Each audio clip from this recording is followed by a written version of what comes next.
Okay, we're in. Let's get the tweet sent out.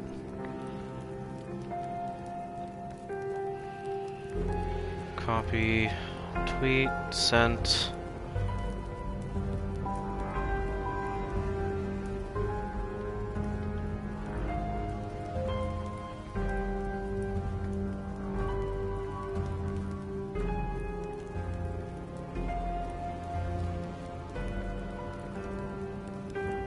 I will get to that later.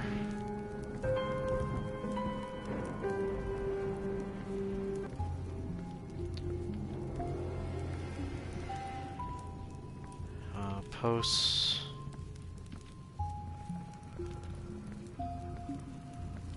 Paste. Okay, posted on coffee for an update about, and then Twitter link.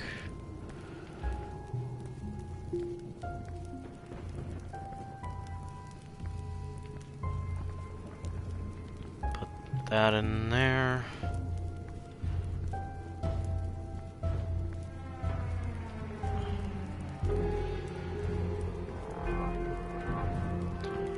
Okay. I think I'm good. I should turn off my fan though.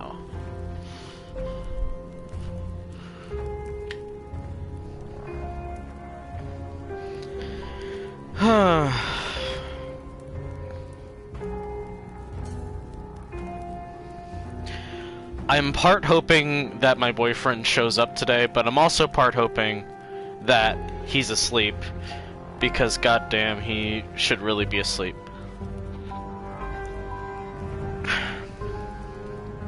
He didn't get a lot of sleep last night, he told me, and I want him to be rested. Alright.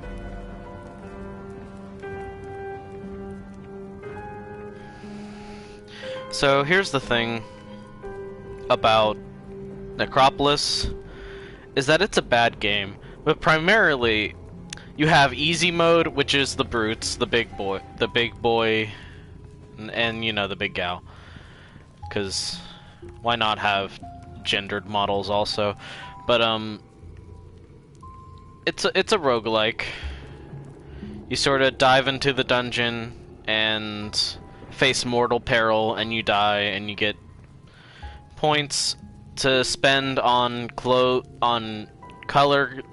colors, or books which give you specific perks. It's a bad roguelike. It's bad. It's bad. But I enjoy playing it. I don't know why. Maybe it's the art style. Maybe, it definitely is partially the art style. Some of the designs of the creatures that I enjoy.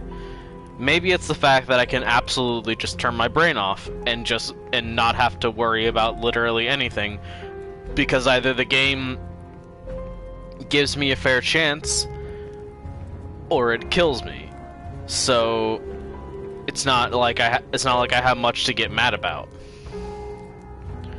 or really think about anything. But yeah, let's hop into the first run of today. We're gonna be going until about 6, how long I go typically. But yeah, once people get in, I'm gonna be talking a little bit about stuff, sort of like what happened. The Archmage Abraxas tore time asunder. In this gap he fixed the Necropolis, the navel of the world, and also the place he did his laundry. This game's humor is also bad. It's not funny. I'm not gonna voice the Brazen Head this entire time. I don't know why it gives you like 4 different lines there in like a split second when everyone's going to move forward immediately. Craft something to eat and gather food. eat food of the arcane variety as well, but that's not easy.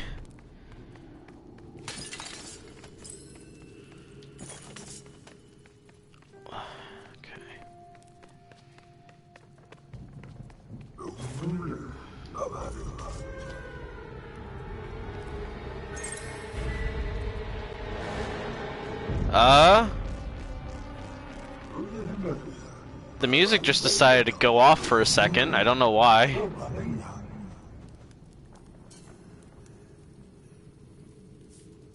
The Necropolis cookbook is usually my default for everything. I don't actually know what most of them do, but the Necropolis cookbook allows you to just make a bunch of stuff.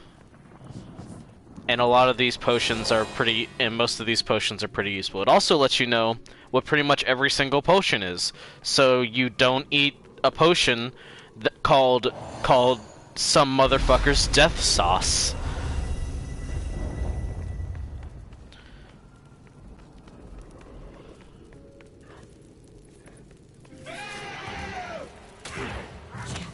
I may have to like look into the options and turn down audio. So I want to definitely be heard over this game. And I don't like the shrieking half the time. Also, I play this game on mute, typically, just with something on in the background. Change my sword, because the starter one sucks when you're Blackguard.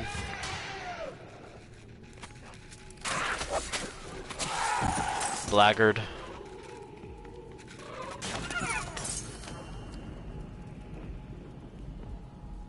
See, I wouldn't have known if that was the pin-eye curse. Once you saw things, now you don't. What's this? Scroll of identification, that's gonna be good if we find other scrolls, but also I don't care right now. I like this particular color scheme because it's yellow, but also the eyes glow purple. It's fun.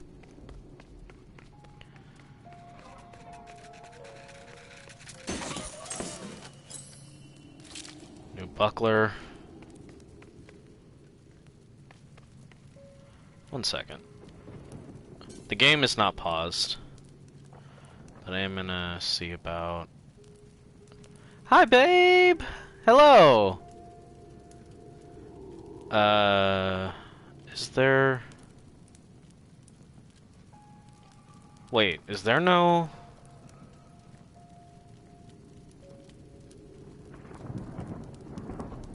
Are there no audio settings for this game?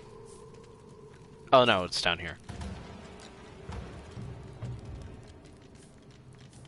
Oh, hi, Skellies. Necropolis is a roguelike that's bad.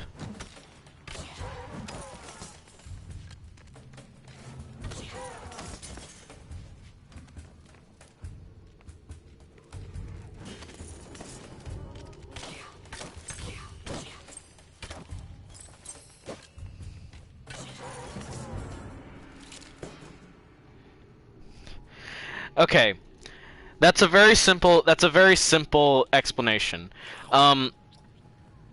It's a roguelike that it doesn't do the roguelike element very well, and mostly what it does is it's kind of not a very well balanced and somewhat unfair experience where you get lucky with the gear that you get and the drops that you get, so which makes it entirely random how far you'll be able to go.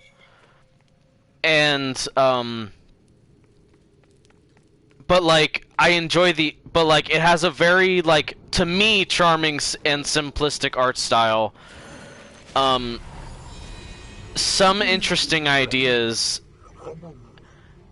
and I tend to have fun with it, but it is basically a roguelike which in the sense of if you wanted to define a roguelike as you throw your head against the wall and you eventually beat it, that's this. But I have never beaten this game. I have never gotten to like the bottom floor and beaten the final boss. I know it exists, but I've never been able to do it. And ultimately, that's okay, because I don't have a goal with this game in mind. I don't plan on beating it. It doesn't really have a story. There's not like lore that I want to follow really heavily. It's just go into a dungeon that goes on that is practically infinite and see how far you go. Also, there's all kinds of enemies like spiders and stuff.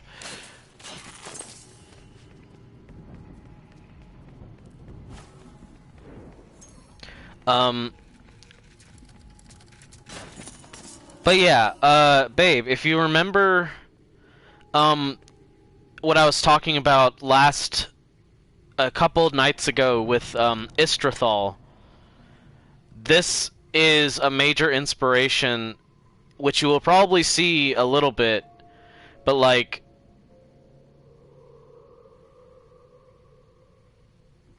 yeah.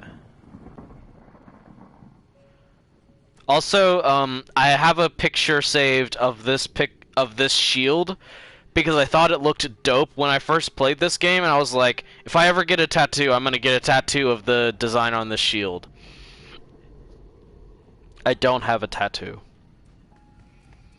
I probably will not actually get one of it, but I still think it looks kind of dope. I would probably not get it because, and I would probably not get it specifically because everyone will just be like, is that an Illuminati tattoo? And I don't want a tattoo that I have to just be assumed to be Illuminati based.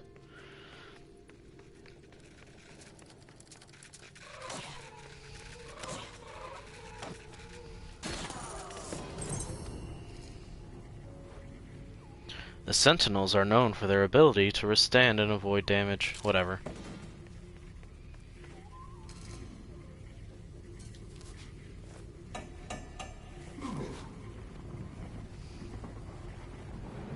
Oh!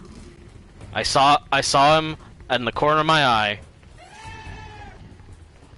So yeah, in case you were curious, this is a run in which the game decides, fuck you, you get to die. Because this dude's here.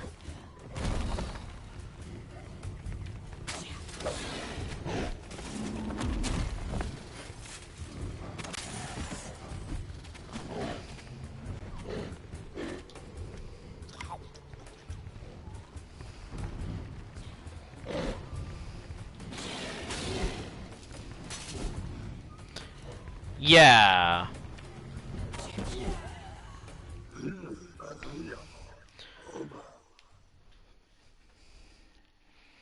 So, as you can see, this game is unfair. Everything about it is unfair. It doesn't tell you it doesn't tell you really anything. It doesn't give you a tutorial besides what the controls are. You are meant to learn absolutely everything. Also, they can just spawn one of the toughest enemies in the game to fight. In multiples, sometimes. You could get stuck with that thing times like 3. Almost as soon as you open the first door. It is unfair. It is not polished at all. And I love it. I don't like the entire ethos of the game design, but I do enjoy playing it.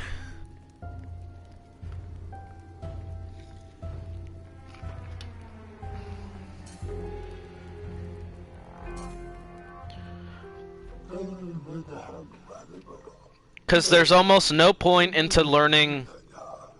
Because, like...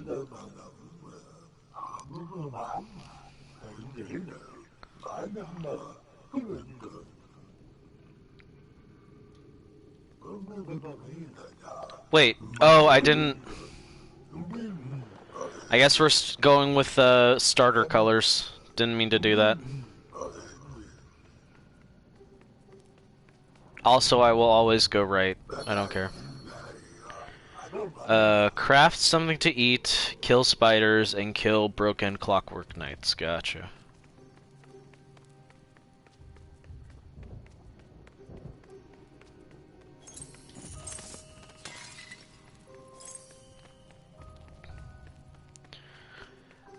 There are some things that you can like learn that can help you.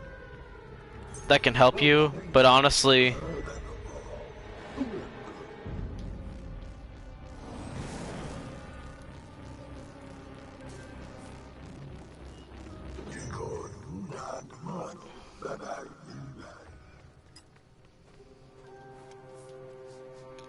there are a few things you can learn that can make things easier, but like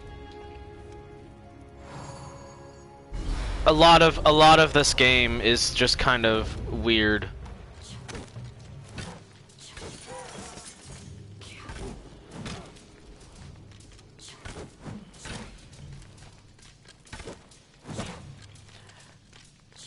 Be pointing out why this game is like as bad as it is, because this game was not made well. I enjoy playing it, but that does not mean that I agree with how it was made, and I will never say that this is a good game. So for one, just as an example, just as a quick example, my current things are kill spiders, kill clockwork knights, and make food. Making food is a necessity and basically a game mechanic. So it's pretty safe to say I will eventually be able to complete that if they give me the resources. For example, I just fought a room of skeletons and I didn't get any torn flesh and I didn't get any essential oil, both of which are necessary for me to craft any food. Point being, everything is random. But like, craft something to eat is the simplest one, and it's almost guaranteed. However, I might not see a spider or a clockwork knight at all. Like, I could die on floor 3 and I might not see a spider or a clockwork knight. That's part of why this game sucks. Oh well, I did kind of undermine my point because a spider is right here, but I guarantee you that is how this game works. Like there was no guarantee that there would be spiders around this corner.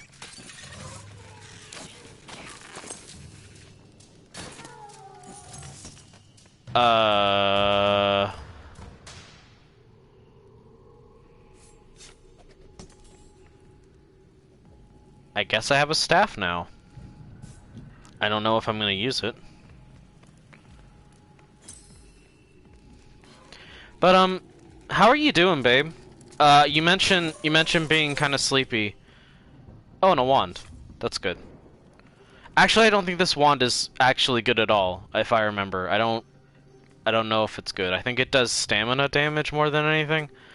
I'll hold on to it because it's a ranged thing to have. But I don't remember if it's good or not.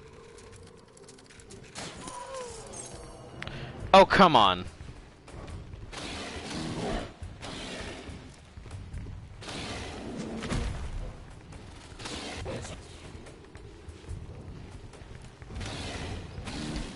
While I'm getting killed, while I'm fighting and potentially getting killed by these guys, it is worth noting I do like their design. I think these guys look really cool. It's just that they can kill you basically instantly. And the only thing is that they're like dumb brutes, which you can technically use.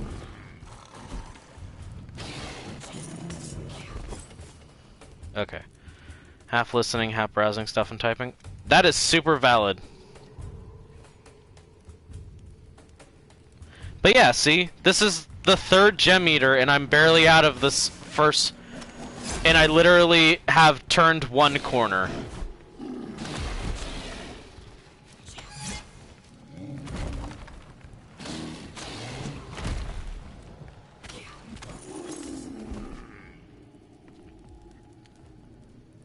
And there's a fourth one. Thank God they're all kind of coming in droves, otherwise I would be fucked.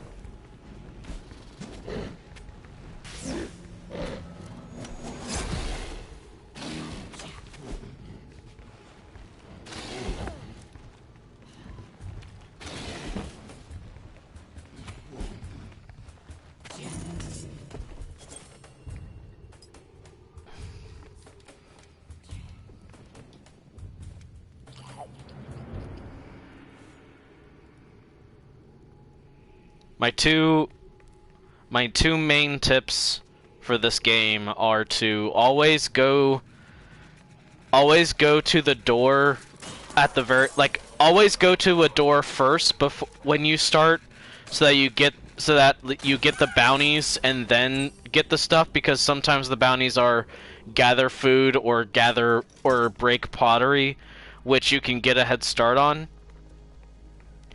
My second tip is that when you do a crafting, you can skip the animation by dodging. And those are basically my two tips for playing this game. And I only have one ration left, because I fought I fought 5 mini bosses at once.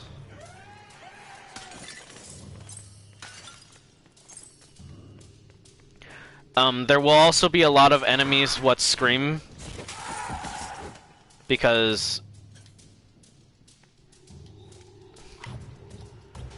like a lot of enemies for whatever reason are gonna be screaming, and that sucks. But you know.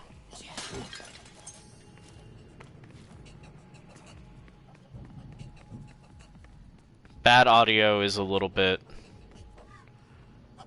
precedented. These little guys, I don't know what they're called, but they have the potential to be, to be secretly changelings, which are a lot like mimics, which is to say, like those, they can be either easy prey or they can be incredibly dangerous enemies. It's very rare I found that they can be changelings. But they are the ones that can be changelings. No other like little vermin creature can be, like the little skittering pyramids and such.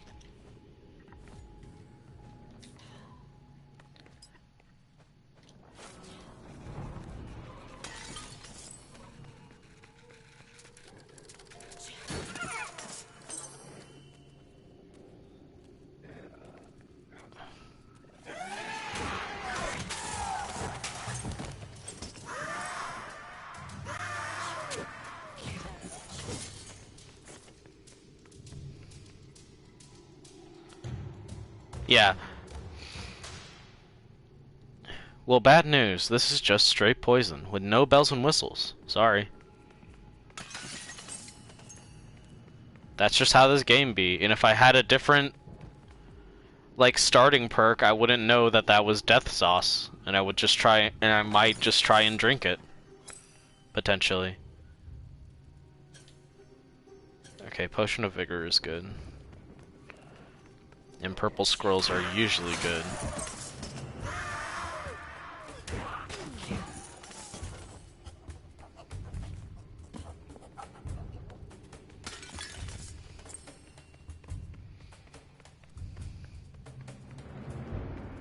Oh, there's another treasure chest that way that I didn't notice.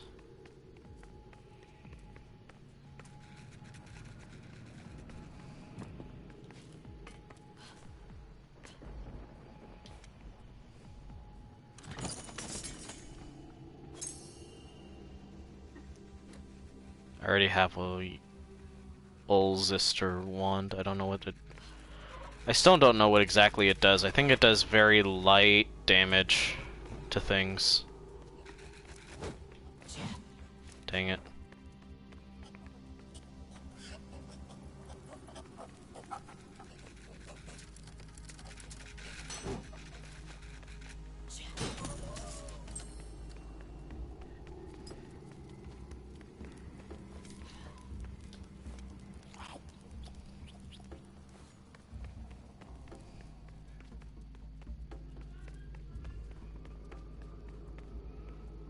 Okay, so this was mostly just a square that or slash circle that I went around.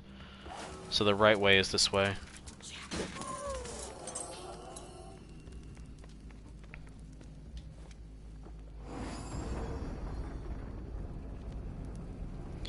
Um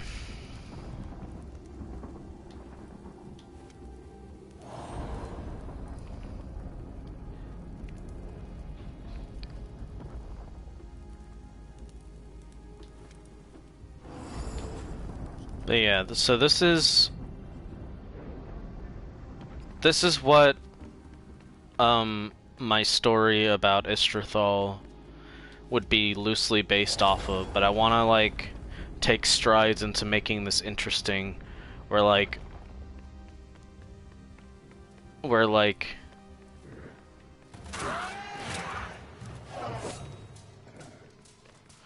a little bit like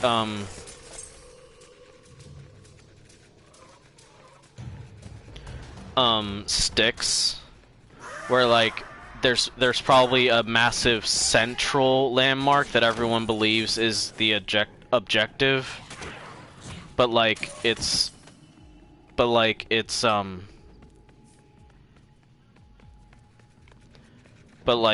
far away and no one knows exactly how to reach it despite it being visible. My basic idea is that a character wanders in and is starting to figure out the rules of what is essentially its own like demi-plane. Like going off of like what D&D rules are, it's basically its own plane of existence.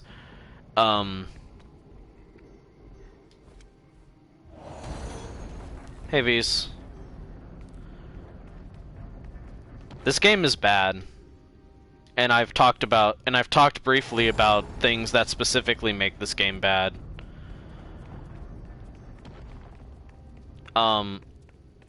It's just a game that's bad, but that I, for whatever reason, enjoy playing because there is no stakes in the sense that good, excellent. But like I've talked about this game being bad on stream right now, mostly through the grain of like it's horrible. It's a bad game. Everything about it is designed badly. But for whatever reason, I love to play this game. I don't know what the reason is. I think largely I can just turn my brain off and expect nothing from this game except for a time sink where I can listen to a podcast or watch YouTube. And so I figured this would be a good game to chat.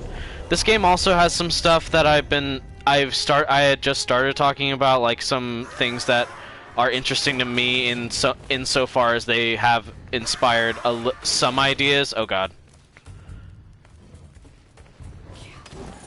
I will get into that a little bit more as I play.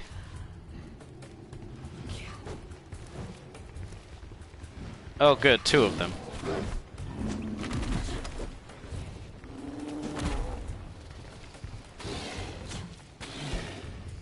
Yes, please kill your twin.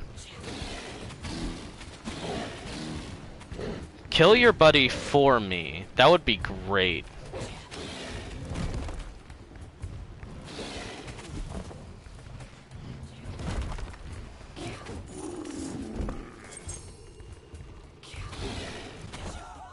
Oh, dang it. There's so many good games you can play that are also good podcast games. Yeah.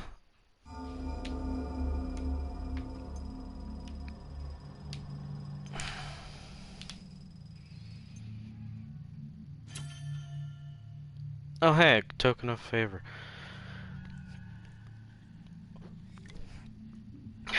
You're not wrong, V's.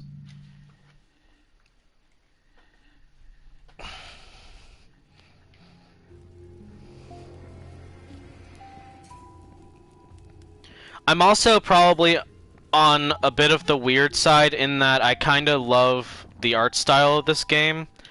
I like the simplicity of it, which I know is probably not a popular opinion, because like it's an incredibly minimalist art style, but I find it to be enjoyable for me. But yeah, like, this isn't a good game. It's designed badly. It is, because enemy spawns and everything like that are entirely random, it's just straight up unfair. And yet I've gotten some creative, like a small amount of creative stuff.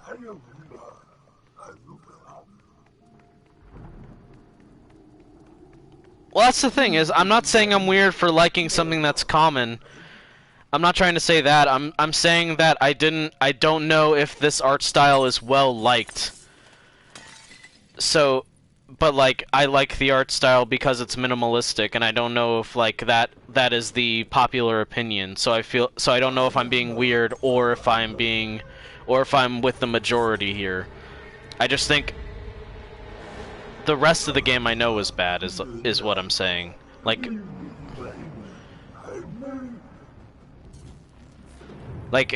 it's like not a lot of thought was put into the ideas put into this game. Okay, fair, yeah.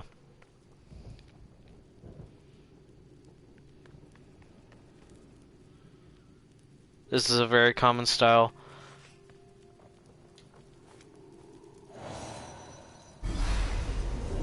I'm very bad at looking at evidence and coming to a conclusion.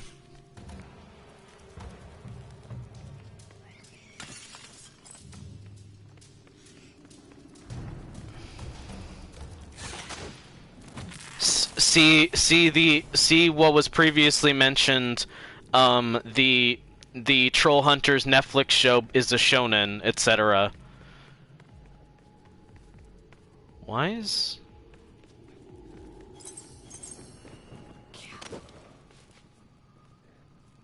Okay.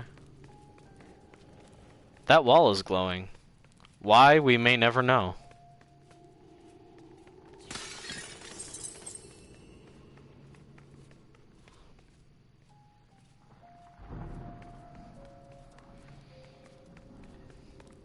But yeah, I like this art style, which is probably part of why I enjoy playing it.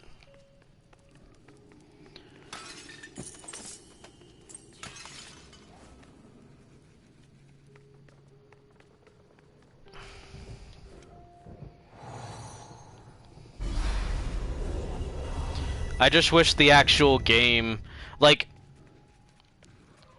this art style, and then like, not everything exactly like Hades, but like some stuff of a similar caliber as Hades, this game would be amazing. But like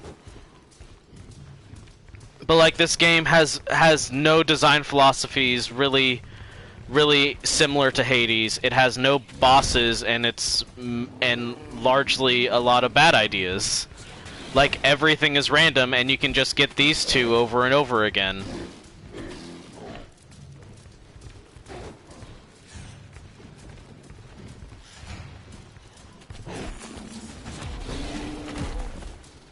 I do love these shark personas, though. Like, they suck to fight, but I love them. They're so cool. They're like shark orcs. I probably want Ashen, not gonna lie. I have never played Ashen, but I probably would love it.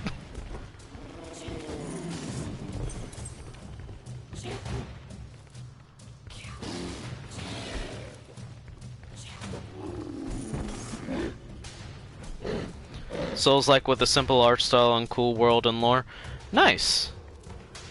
I might look into that. The thing is I'm playing this partially because like part of the reason I'm playing this, but like that you can just vibe with a video or podcast. Hell yeah.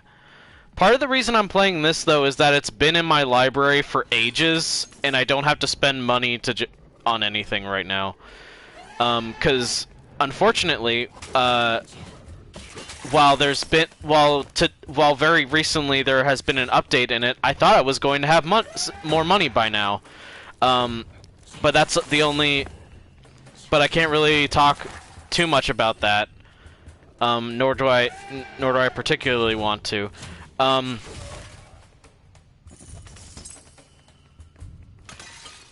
No. Okay. What? What?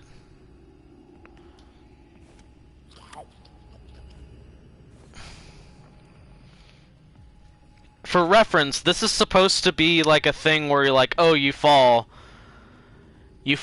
and you get brought back with a little bit of damage. I don't know what happened.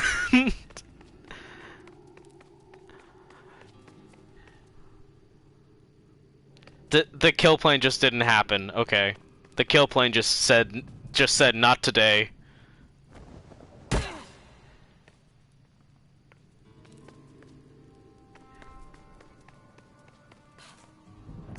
What happens if I do this then? Oh.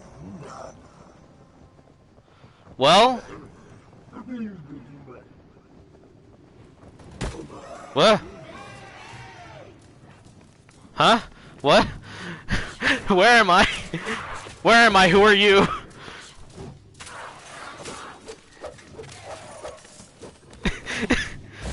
Is this what it's like to be a planeswalker? What's that D&D class called? I don't know. I don't remember what that D&D class is. It was like kind of. I had that happen a couple times. Got trapped falling in a ledge and couldn't get back up. Fair. That was the first time. I think I've had it happen to me before, but that was the first time it's happened to me, like, this year, because I haven't played this game in a while. I don't play this extremely regularly. Every once in a while I get a hankering. Like, you get a hankering for absolute trash garbage food. That is exactly what this is. It's complete trash garbage food, but like it's the type of food that I still want to eat. Because I am a trash garbage trash panda woman. I don't know what I'm saying. This is the fast food of commentary right now. I apparently haven't played it since 2018. I don't know when the last time I played it is. I honestly don't. I definitely played it when I was in college. Ooh, an axe. Might as well keep the other big sword, why not?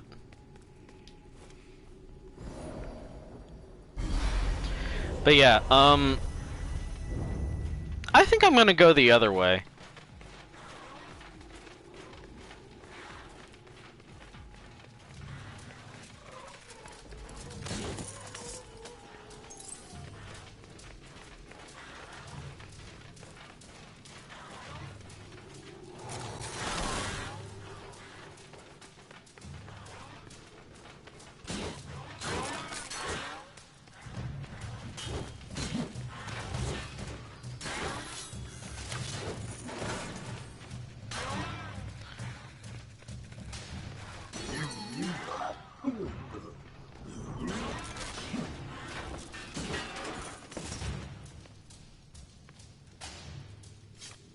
No, I want the axe.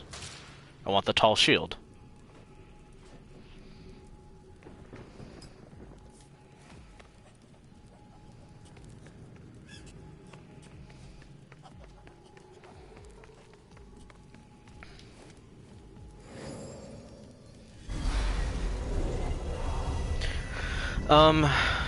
So yeah, before V's came in, what I was talking about was that this game, and yes, I admit that it's a little weird, but in this sense, but like this game kind of ended up being a bit of a inspiration for me, in so much as I would like to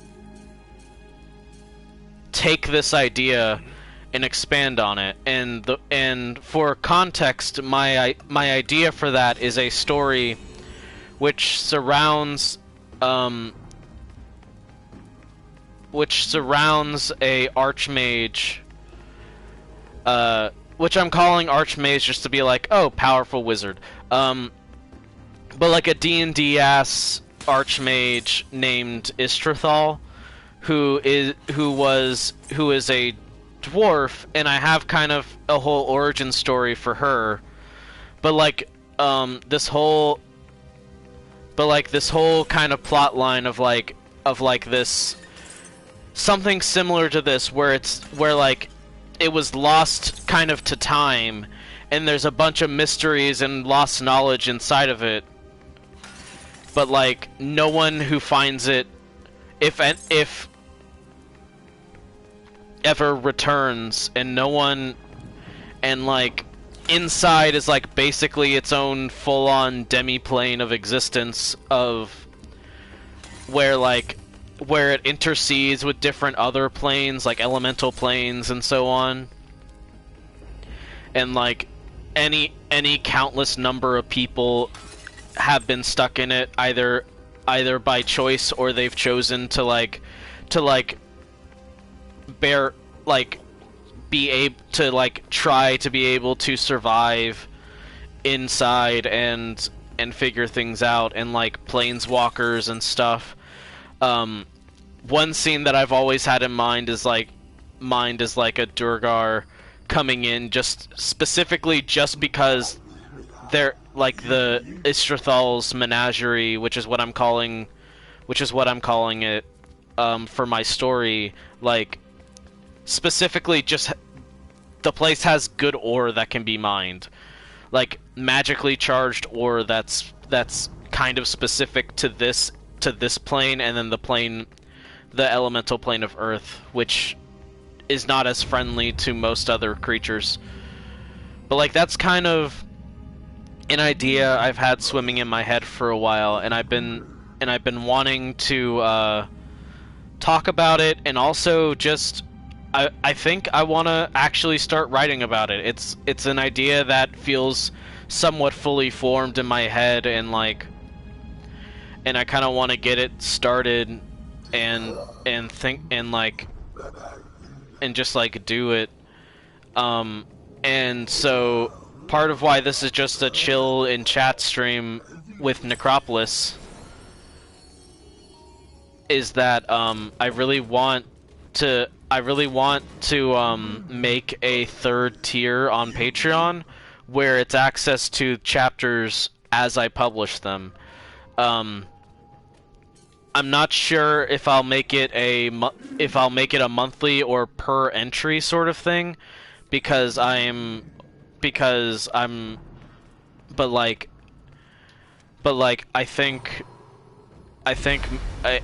want to do a tier where it's that. And then once I finish that, it'll eventually be a different thing. Arcane, if you're still in chat, I would like you to pay attention to this crystal, and you might know why, but it's spoilers for the Istrathal idea. So I'm being coy about it. Ow.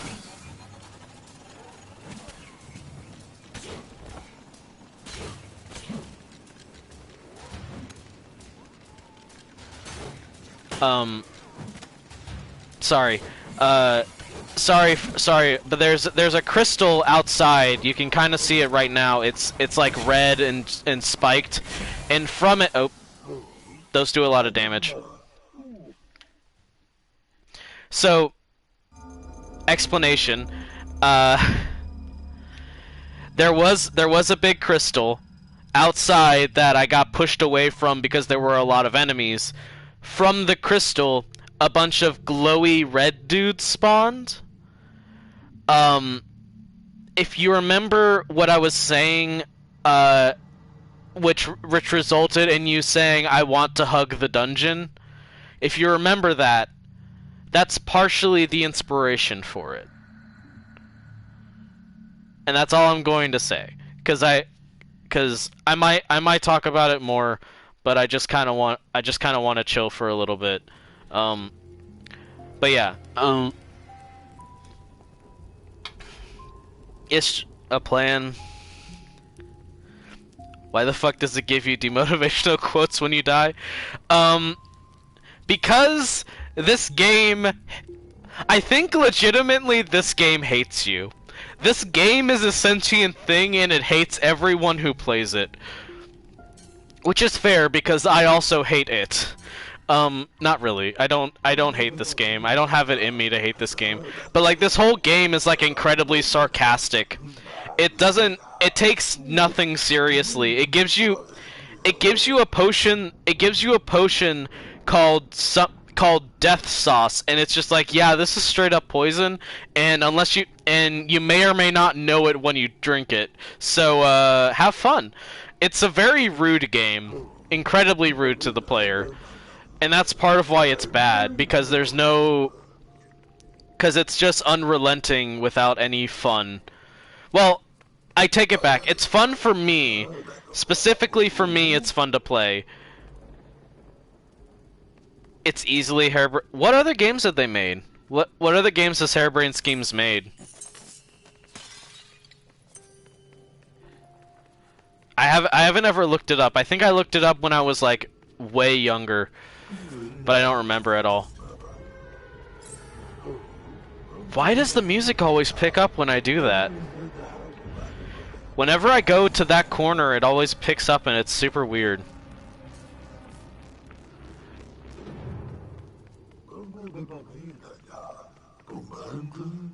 Shadowrun returns, Dragonfall, Hong Kong, and... Okay, so they did some Shadowrun stuff. That's neat, I guess. So I guess in some ways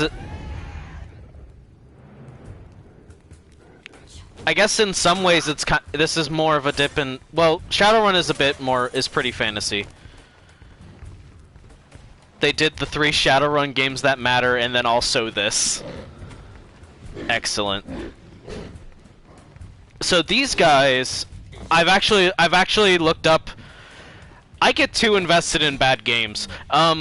But these guys, these shark dudes, are called gem eaters, and they do what it says on the tin. They eat gems, and if you kill them, you get crystals, and I think they fight the grind, and they're very strong shark boys that look cool, and are extremely dangerous. And 2 of them showed up right outside the first door. Another excellent example of why this game is unfair a lot of the time. Ow.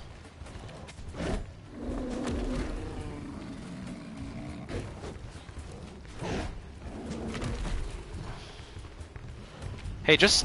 yeah, okay.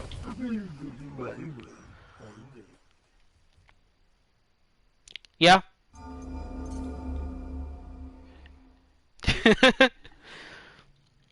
Speedrun. I hope the speedruns for this game are how fast can the game get you to rage quit by spawning some of the toughest enemies directly on you when you at the very first sign of starting the game.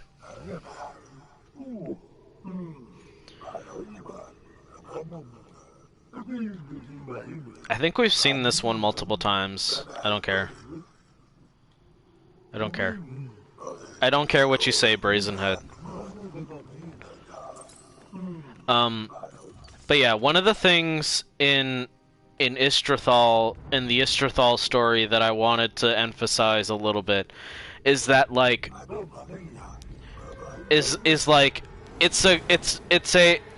there are enough people that have wandered in and been able to survive that it's not necessarily a problem of like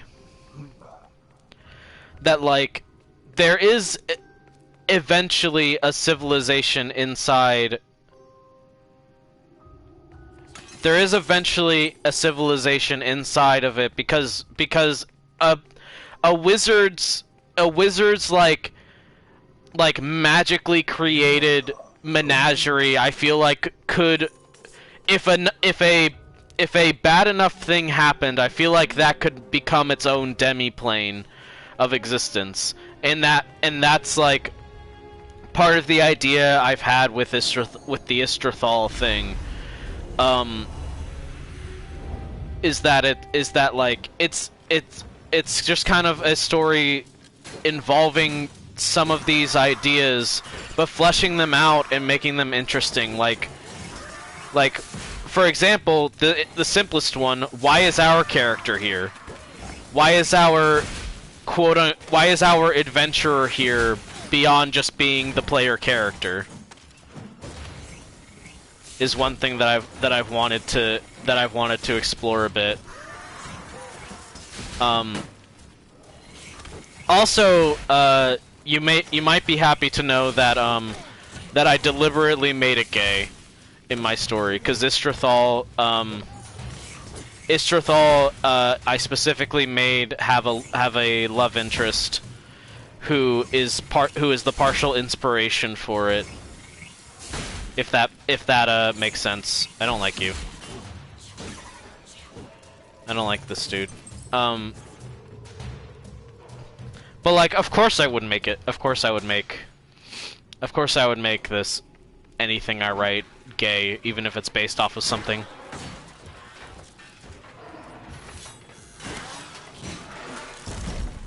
Oh, so these are the broken clockwork knights that it's told me to defeat before. I have finally managed to find a single one in a run that doesn't have that bounty, so that's fun. I think that's funny.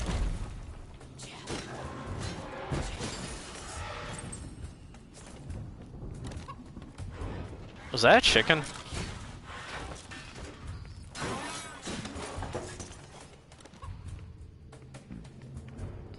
I feel like I keep hearing a chicken.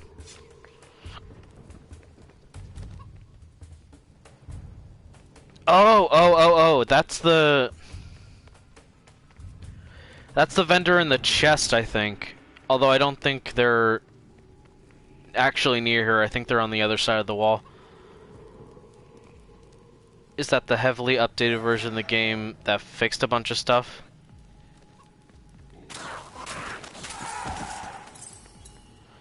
I think the worst part is this is the heavily updated version. Well, yeah, part of it is that they gave you an easy mode in the form of the brutes. Like, that's one thing. But like, this is the good version of what they thought of, yeah. And you can kind of tell based off of like what exists in this game versus what is there. You can kind of tell, like with the brutes, which feel incredibly added on because they are so much easier than the blackguards to play. I don't know how to pronounce that for this game. Like, is it blackguard or blackguard? I don't know. And I don't care enough.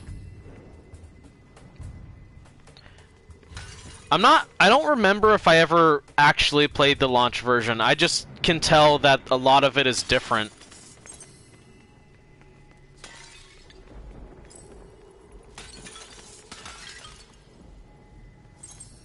Like, I can rather I'm really futzing with my words a little bit today. But like I can kind of tell that like it seems like stuff got added in. Like again, my main example being the brutes as like the easy mode because they're the bigger, stronger ones and they kind of don't feel balanced because they have a lot of health and the only downside is that they're a little bit slower. Which isn't much of a downside. I imagine some of the biomes also got added in later on. Like the fact that there's sort of a tundra and the marsh and so on, I imagine some of those got added in much later. God, I'm not getting any drops to be able to gather food. And that's 2 of my bounties, which sucks.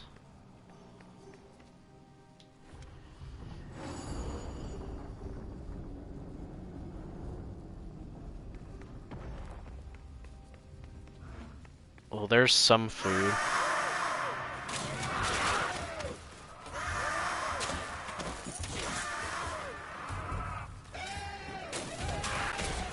Yeah, okay.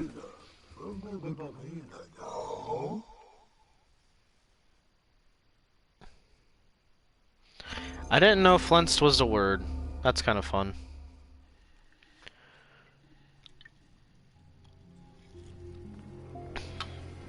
So yeah, I'm gonna run a brute, actually.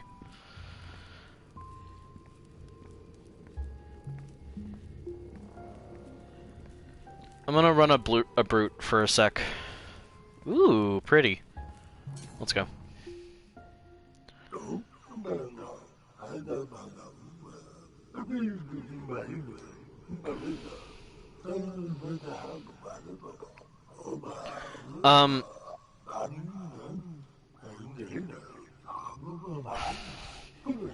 So yeah, for the sake of explanation, a little bit, I have been healing. Everyone in chat and anyone watching this probably knows, but I haven't been streaming for a week because I've been healing my thumb because I very badly hurt myself in the form when I was cooked. Then he was wait, what? Are you talking about the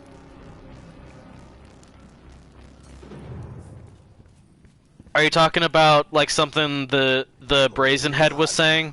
I'm not paying attention to what he's saying.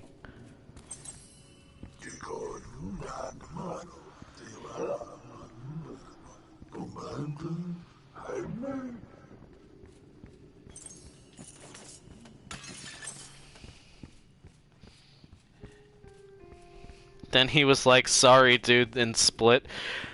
That's kind of a funny phrase, but like I don't know I don't remember the context. It was one of the black screen texts. Okay. There's a fair few of them, but like everything else in this game, they're random. I'm gonna craft a snack real quick. Uh-oh, a spitter.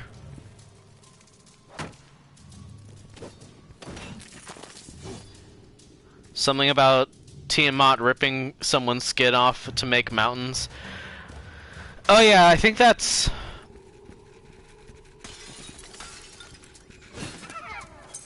Yeah, they have a bunch of random shit. Like if you comb through all the lines, you could make up a fair amount of lore for this game, but also you don't have to. It's mostly just set dressing.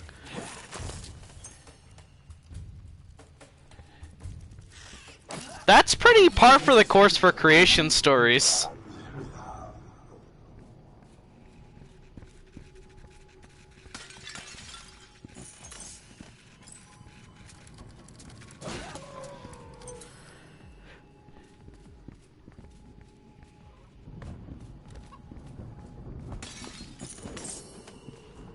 Okay, I think we'll at least get to see the, Yeah! It's this guy, I love this guy. Look at him. It's the chemist. It's Mr. Cluck. I love this guy. This dude is the best part of this game, hands down, because it's just a chicken. It's just a chicken merchant who lives in a chest.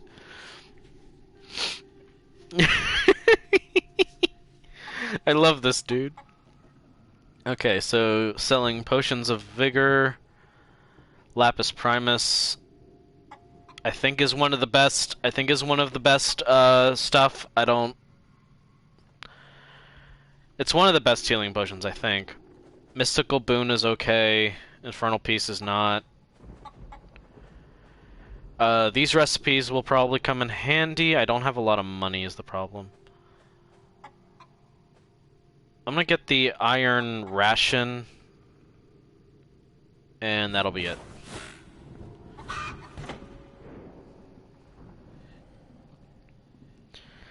I love that there's just a chicken merchant.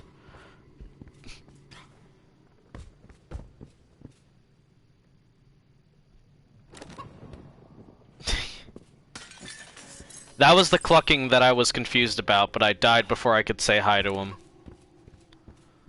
So I'm glad I was able to say hi this time.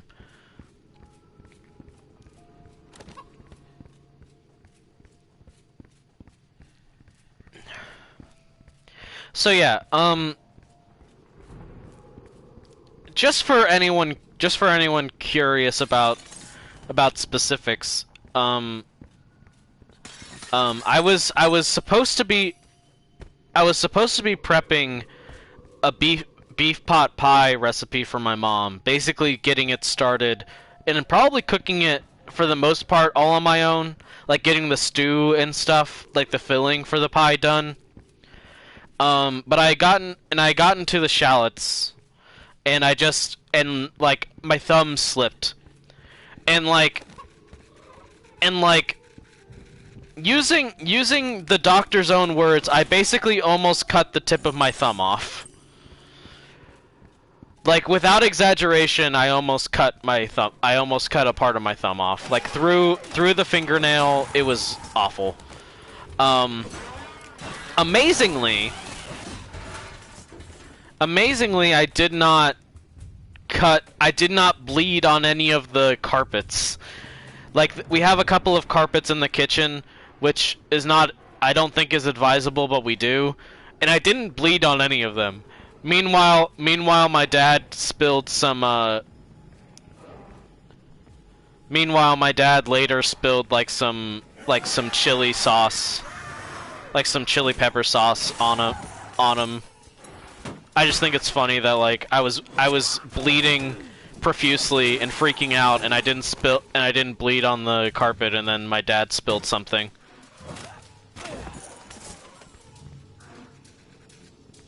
Anyway, I don't mean to get into a bunch of details that probably isn't pleasing to people, but if it's okay, it's something that I kind of want to talk about, just to be able to talk about it. I won't go into, like, incredibly detailed descriptions, I promise. But, like, I just kind of want to talk about it while we're doing this stream. For one, it is genuinely good to be back. I miss streaming. It's good to talk to people. It's, in some ways, it's good to hear my own voice. It's good to be chatty. One thing that my boyfriend knows about that's really cool is during my downtime, I came out to my sisters. So now my family knows like my immediate family all know to an extent that I am trans, and that's great. I wanted to get my sisters together and actually talk a little bit more about it, but my sister, who's in college, left already. That was today when I thought it was tomorrow, and that's on me. I messed up the schedule, but that's all good. Ow.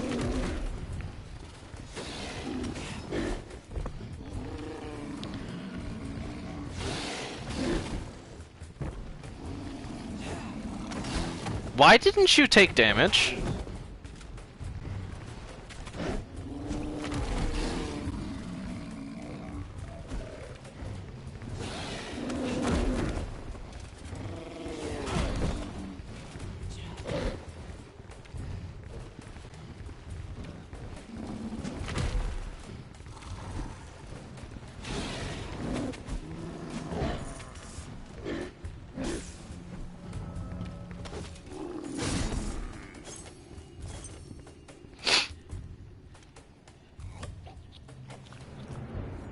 Sustenance.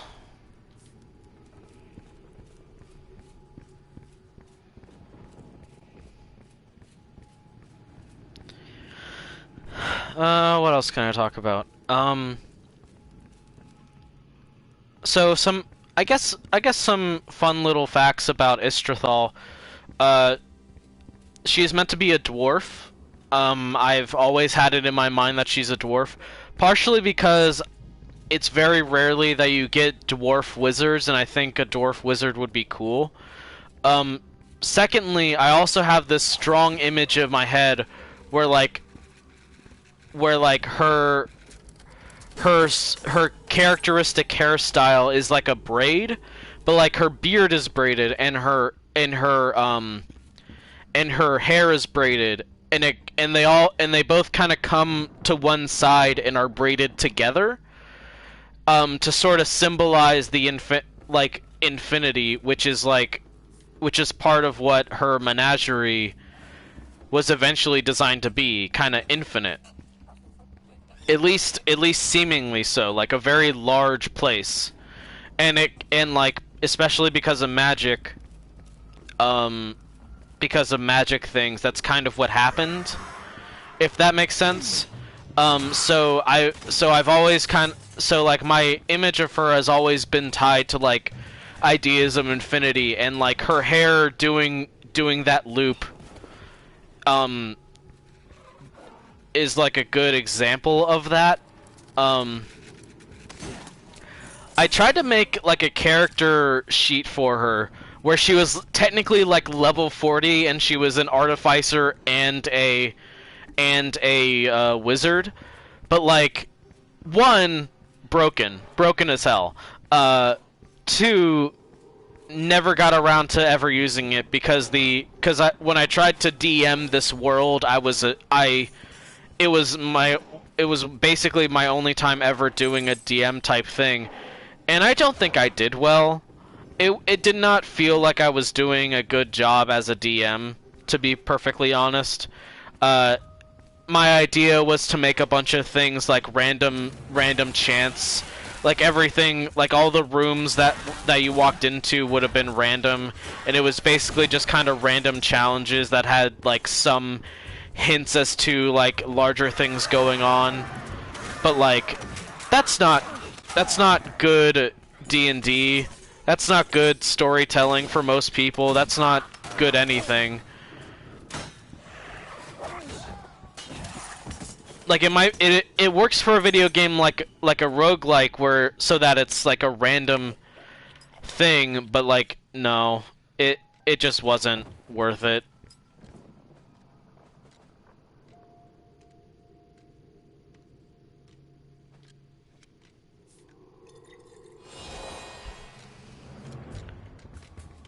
But yeah,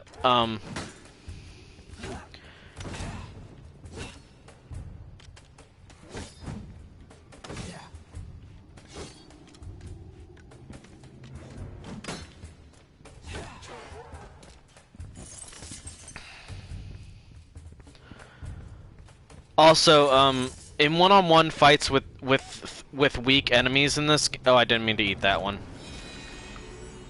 Okay, well that's just gonna slowly heal me over time now. Oh, Arcane, a better view of the grind crystal I was talking about, the one that I based one of my ideas off of. So if you want to look at that, it's here. It's this crystal. Not much to see. It's it spawns these red dudes that look like some player characters, but with a glow. Crystals are a good aesthetic. That's probably why people go with it so often. But yeah, they spawn those guys, and then if I kill enough of them, this giant crystal will despawn, basically.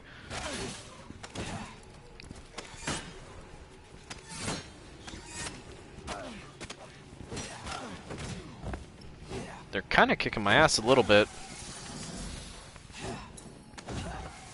There we go. But yeah, those are called the Grind. It's some kind of crystalline plague. All of the lore in this game is extremely vague. All of it is extremely like nonchalant. Like you get it's basically you get the idea. You get the idea. Here, this is the gist. You'll get it. You'll get it. You got it. You understand enough of. You understand what you need to know. You technically don't even need to know that. But like just a little bit of lore, just a little spattering.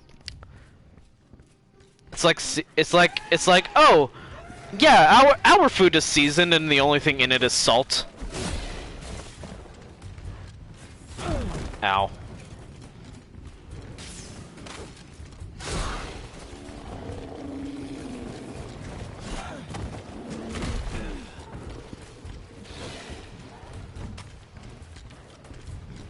Can you fuck off?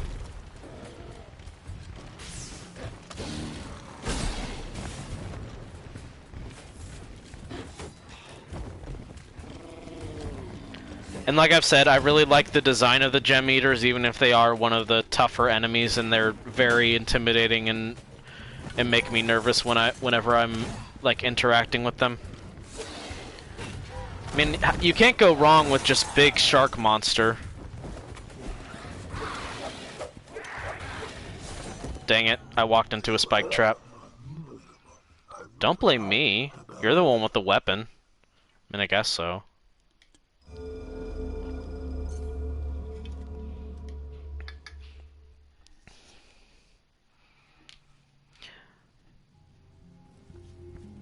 Okay.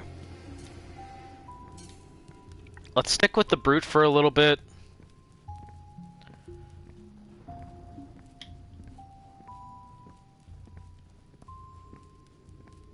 Do I like that one? Or that one? I like that one.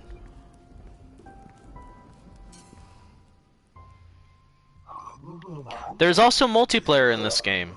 I have no idea how it works because I've never played this with anyone.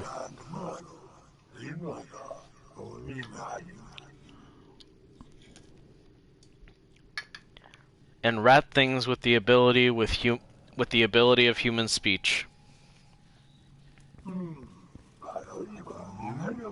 Do you mean moi? And my rat sona I gesture to that I haven't used in anything besides my Discord avatar. I do love my rat sona very much. Thank you to Lexi for commissioning that for me. It's great and I love it. Okay. So skeletons and the spinny guys and just collect stuff. Got it.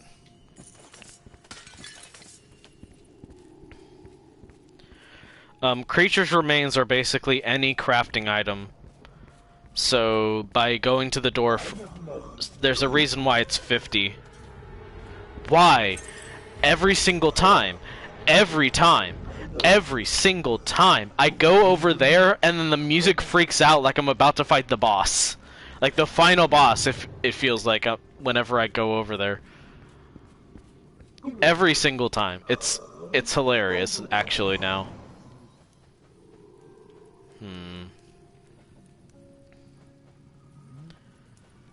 I want that one. The feel of a gem in the pocket is second only to the feel of 2 gems in the pocket.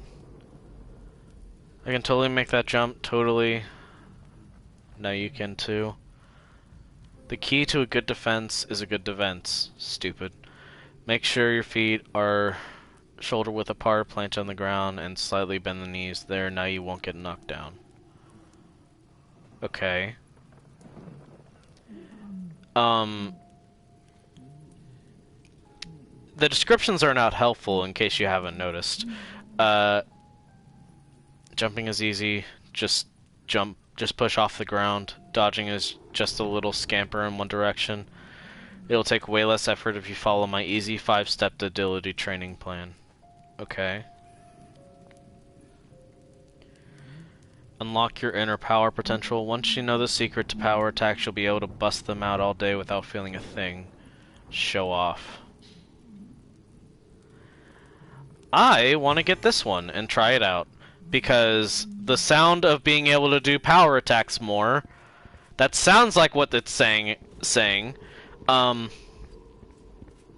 Okay, so a little more context for people who haven't played it. Basically just Arcane. But part of the reason this game isn't great,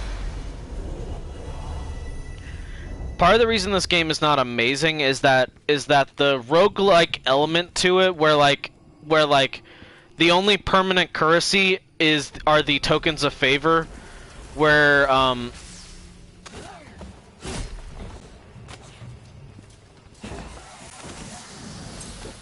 the only permanent currency are tokens of favor, and tokens of favor are not... One, are not easy to come by, and two, don't always do much. Like, they're used for everything that can stay between runs. So for example, they're used in the shaders that you get to change your character's color. When I die, I'll show the screen, but like, the screen that you get to change your character's color, you get those colors by purchasing them with tokens of favor. The only other thing they're used for is for the tomes, which are basically like permanent perks. They exist as permanent perks that you can only have one at a time. You can switch them out once per. You can switch them out like per floor. Like you can go like each room, each end of the thing has a library with the tomes in it, and you can switch them out per floor. But like, part of the reason this isn't a great like roguelike is that those are not a ton of options, you know? Like, that's not a ton of options to use your permanent currency with. And if you're in this game, you kind of die a lot, so you would want like more than that, to be honest. So yeah, it's a choice. It's a game design decision that they made.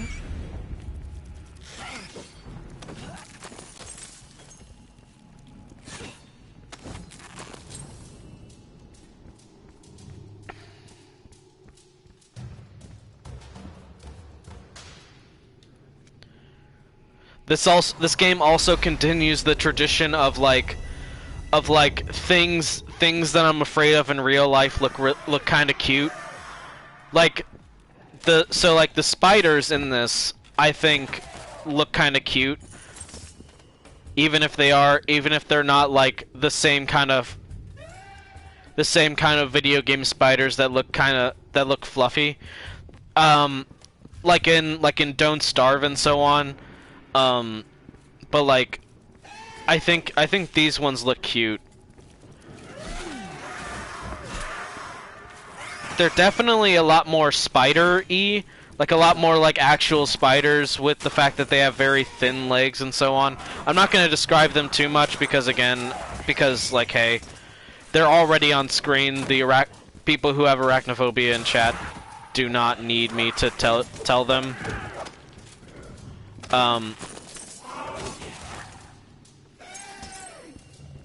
Tell them what they look like, but like, I still think they look cute, even though I'm not great with spiders and bugs in real life.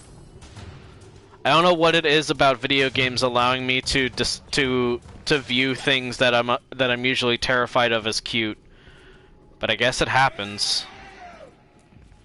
Got a couple chests here. I wonder if any of them have our friends.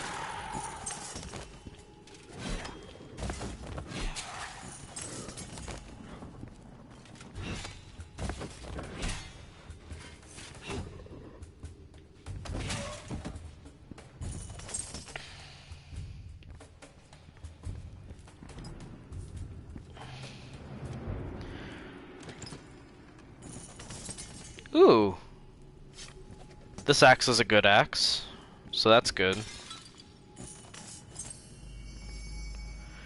The people of Baphis believe the universe is a finely tuned machine in need of constant balance. Balance is a euphemism for bloodshed.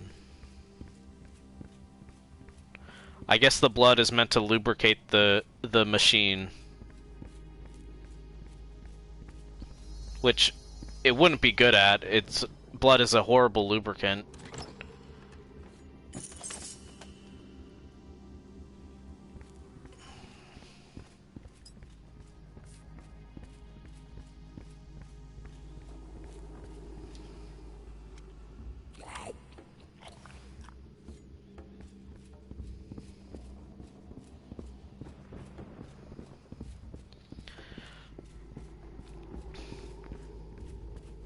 One thing I absolutely adore about this game's design, and definitely other games do this too, like games with a similar like kind of minimalist art style definitely do this, but like I love the little stubby feet. Like the brutes kind of have toes, but like the blackguards just have literally just kind of have like sticks for legs, and I love that. I love that look. It's adorable.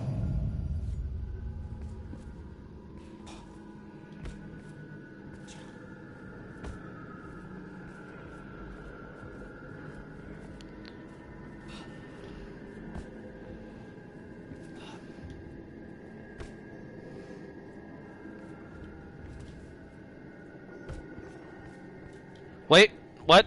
I pressed... No cheating. It's hazardous to your health. Okay. Well, I pressed the jump button and it didn't work. So I don't know what happened there, but you know, doesn't matter so much.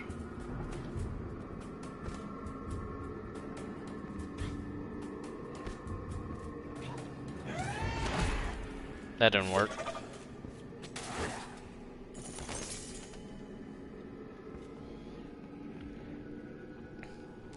I think there might be a specific tome that lets you regen health and stamina.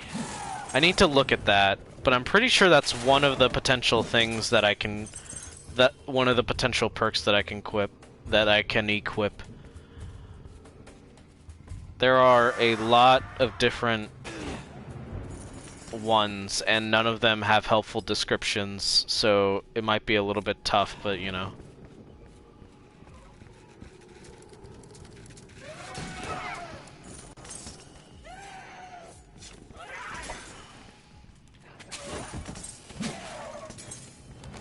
Yeah, this axe does a ton of damage, at least to Hordemen, so that's good.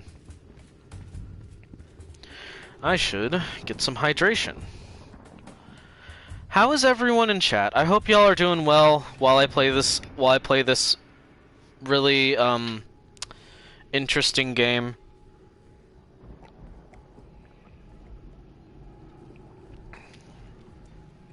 Interesting is a word for it, definitely.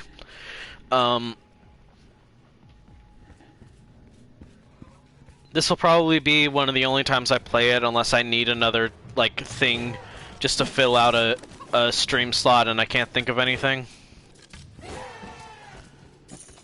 I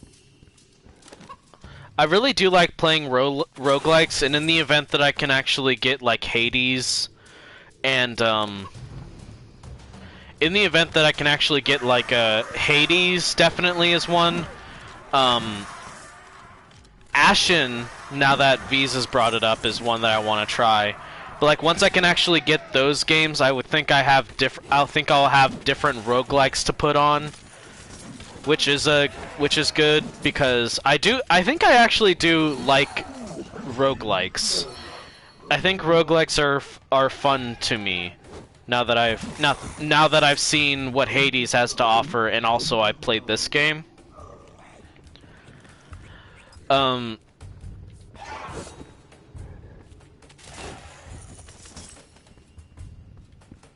But yeah,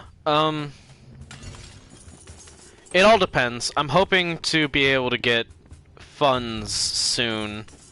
I've gotten some news on that front, and I'm gonna check on that once the stream ends. But yeah,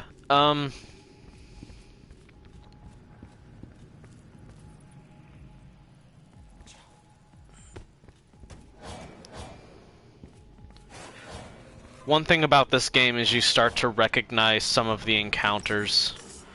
Not necessarily enemy placements, because those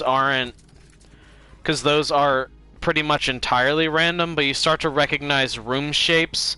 You start to recognize, like, especially these things that are like traps and like loot, you start to recognize those, definitely.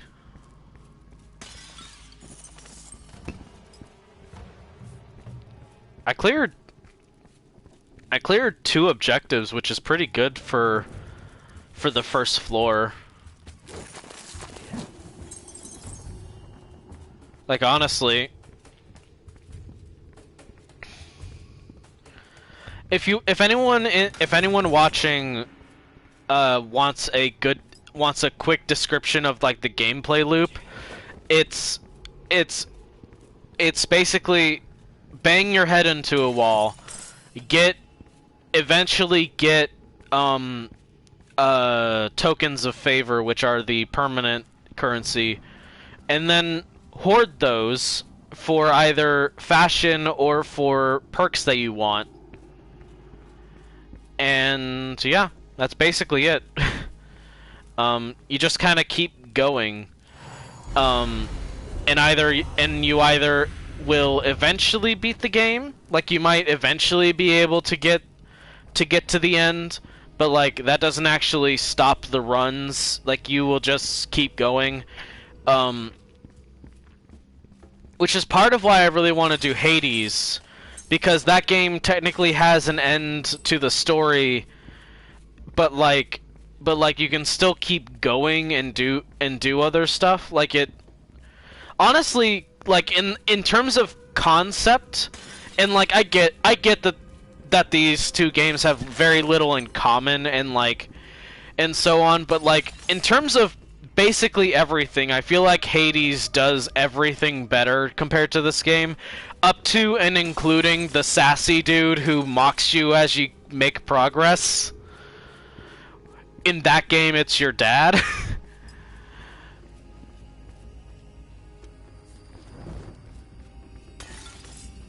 All this is coming from someone who has not played Hades before, but like, other than the fact that the combat in general gameplay is different, and in Hades it's a top-down perspective, I think I can stand by that statement.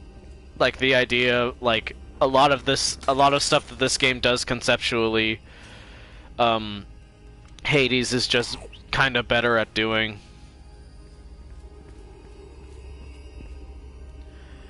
I do like this game's art style, but I do also love the Hades art style as well.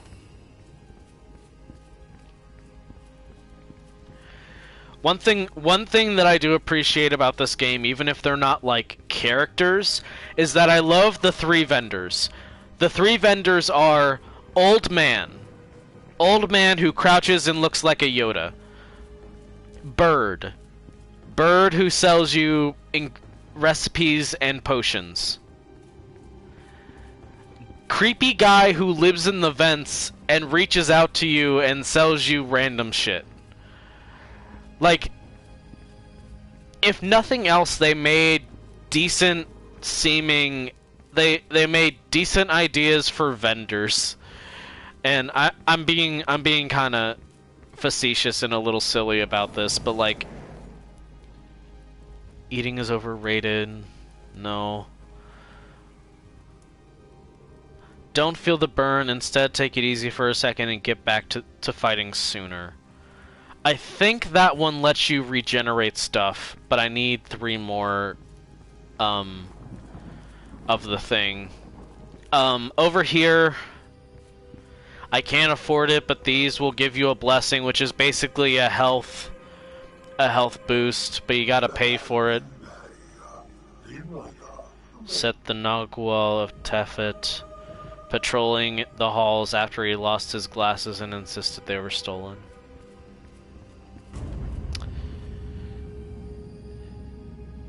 Very sassy. I just was curious what that one said.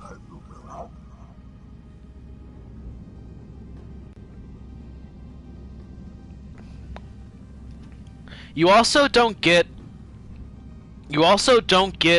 like any reward for distance. Like in terms of how far down you go, you don't really get a reward. You get a reward based off of like you get a reward for basically doing what the Brazen Head tells you, which is not always easily possible. Okay, kill grind, or rather break grind crystals, which is different from actually killing the grind, and then kill the spinny boys. I don't know how to pronounce their thing. I think it's Nogwal, but I can't really be certain.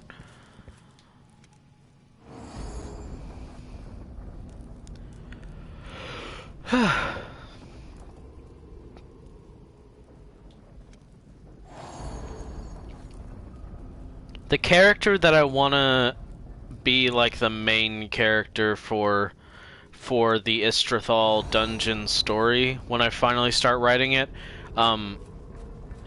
my hope is that the end of the month tomorrow, the end of next month, I'll have a first chapter going. But the character that I want to go with is Leith, who is my goblin character, and people who watched a little bit one of the episodes of Styx might know Leith. But Leith is a character who I definitely did base, who I based off of a little bit of Styx, like not by much. Like she's a goblin is basically all that I took from Styx, but. Like a lot, but like the way I picture her visually and how she fights is a little bit based off of Styx. The rest of it is her own character, but also her name, because I was just curious, like, what are the other rivers of the underworld? Oh, Leith sounds like a good goblin name to me. But I think that Leith is a character that will be prominent in the story. I think she might be the character who begins the adventuring. Like she's the one who enters the dungeon initially and who we follow for most of it. A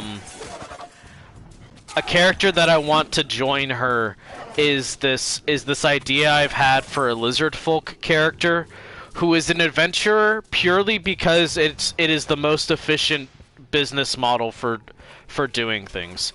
Because if you think about lizard folk as an adventurer, this is my opinion, but like my understanding of lizard folk is that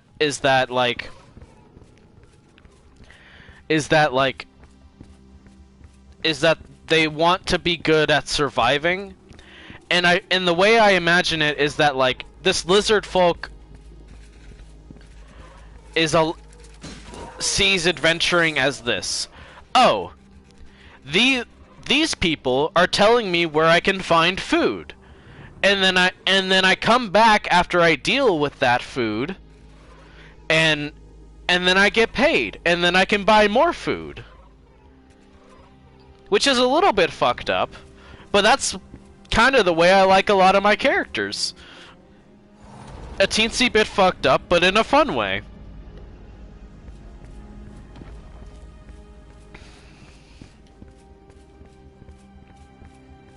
So that's another character. I have Leith and then an unnamed lizard folk, and that's like two of the potential party members in this in the story.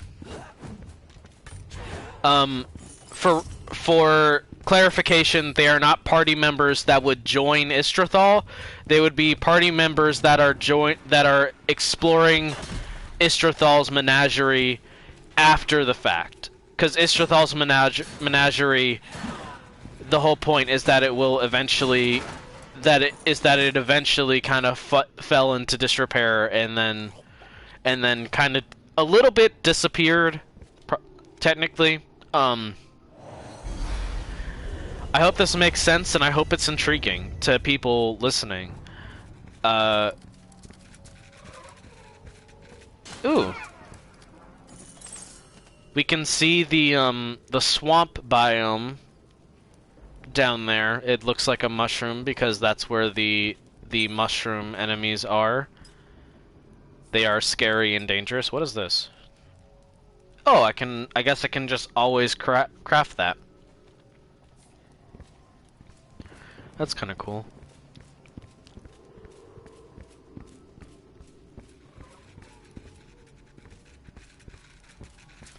But yeah, for anyone who knows Destiny, this and the Infinite Forest were both a little bit inspirations for me.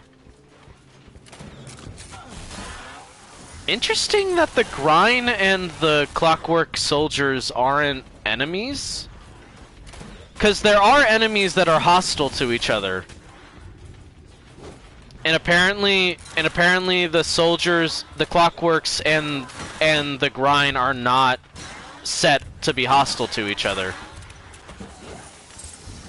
To be honest, I would imagine the Clockworks as being hostile to most enemies, because I would think of them as the inherent security force of this area, or rather of the Necropolis. Like my personal canon is that these were made by Abraxas and they're just the security system along with the Brazen Head. So I would think that they would want absolutely no intruders, including us and everything else. Unless the idea is that they became free after Abraxas disappeared or something, like they became their own thing and their own faction and they gained sentience. That'd be kind of cool.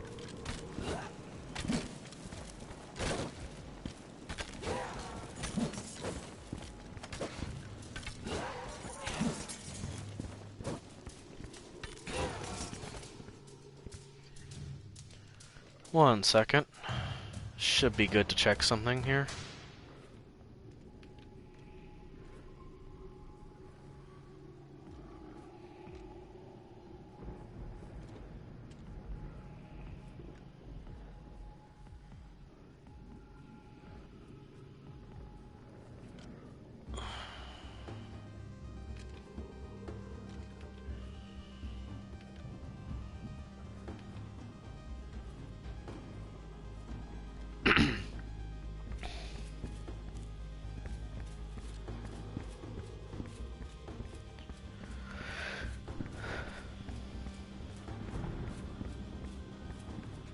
The music is also not bad in this game.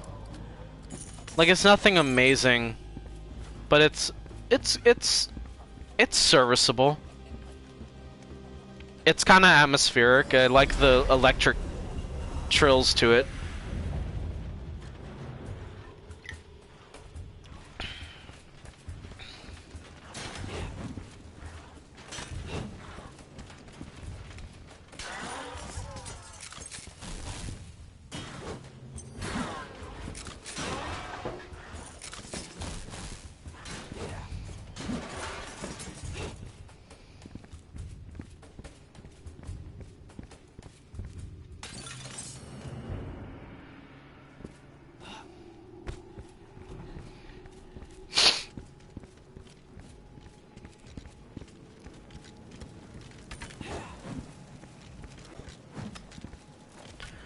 I will say, it feels like one of the rarest, I guess, cells for this game is like the normal Necropolis type rooms, like this. Like, this is what I would consider the normal Acropolis versus like the Tundra and then the swamp and then so on. But like, the normal Necropolis plus bones is honestly a weirdly rare... It's a weirdly rare cell type in terms of what I've seen in this game.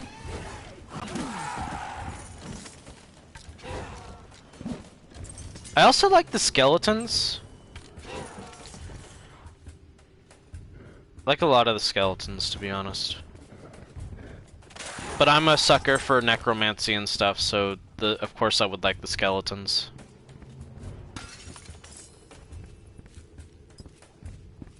I think it's hilarious that some of the skeletons, for whatever reason, have scars. Like they'll have like a scar over their eye socket, which is basically just like a cut mark into their bone. But I think it's hilarious that they have scars. It's a cool way to differentiate them. I just think it's funny.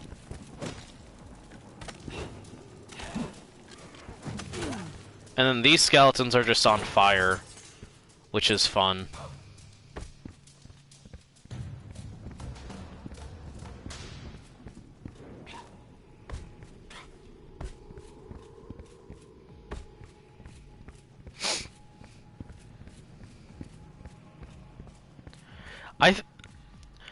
I think it's really funny that they made, like... I think it's really funny that they made the... To quote V's, the 3 Shadowrun games that matter. Like, just out of like, just without knowing what those games really are, like me specifically, not knowing, like, I just think that's really funny. This dude is the janitor from fucking Little Nightmares, and nothing can convince me otherwise. But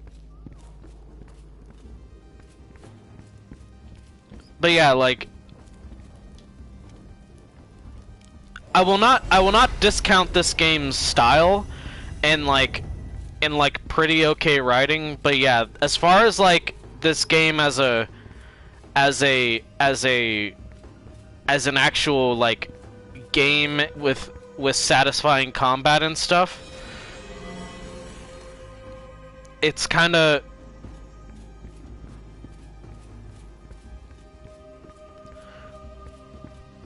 it definitely feels like they haven't done a game like this before, I guess. So it is interesting. I'm gonna try not to spend. Well, okay.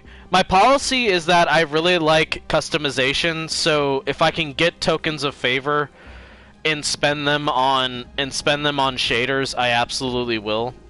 But like, I also want to be able to save up some of them, which is contradictory, I know.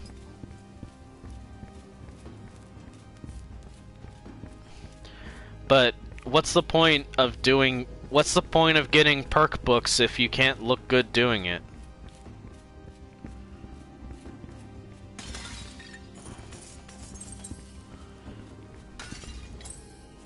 How many floors? Hold on. Necropolis, how many floors? I love how many floors is just that's it.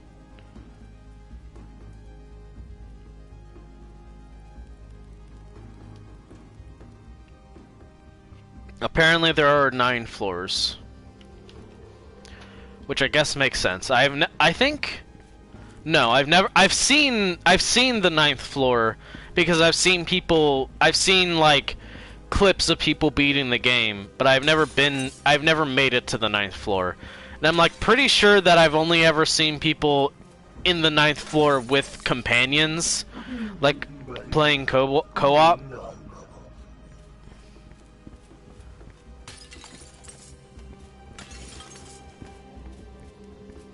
So I have no clue what the actual thing is for this game.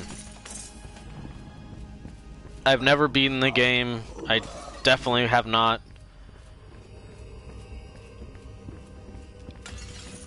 I know there's something about our objective being to recover the amulet that the Brazen Head keeps talking about. I have all the shaders for this level. Give me this potion. That'll come in handy.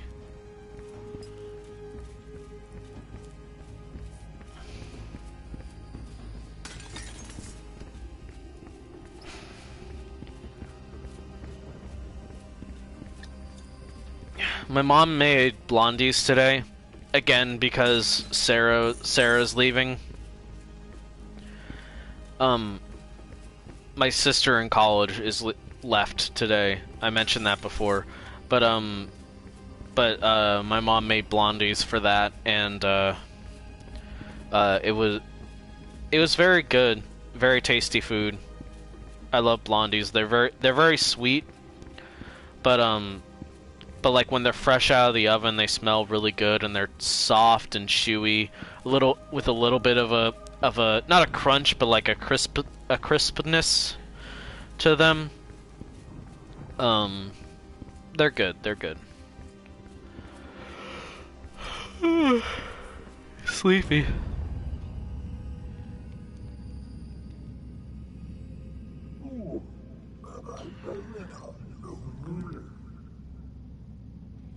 Please ignore all the corpses on this level. I don't think I will. I think I will note every single corpse.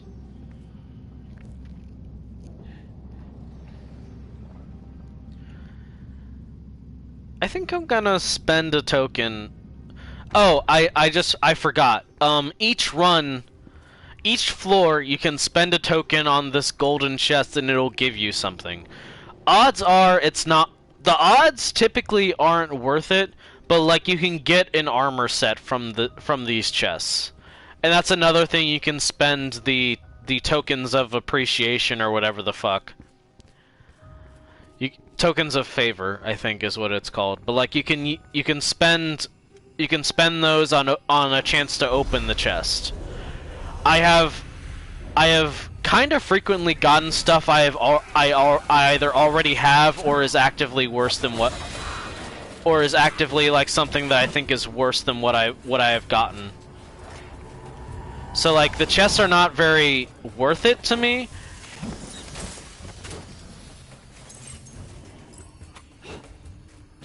But sometimes they can be.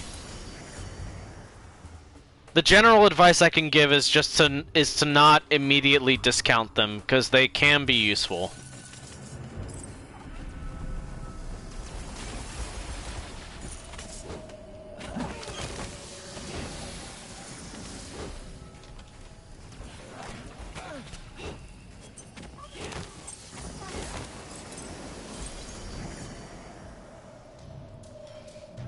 Gonna eat one ration and pick up this one. And then take all this stuff.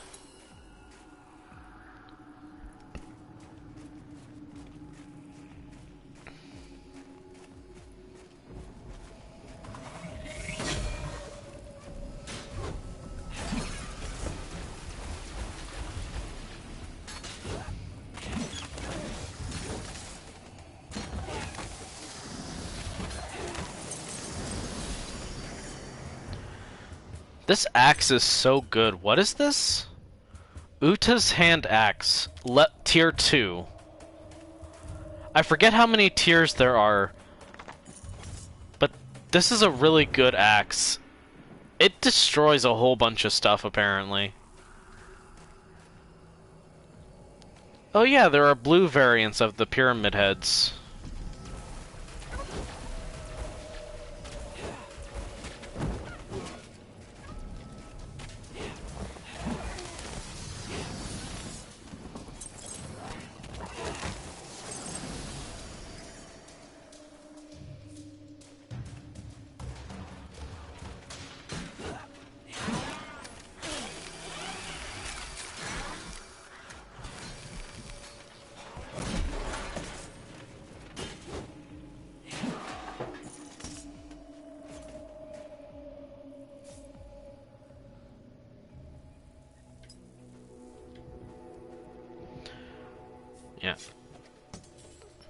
Might as well, right?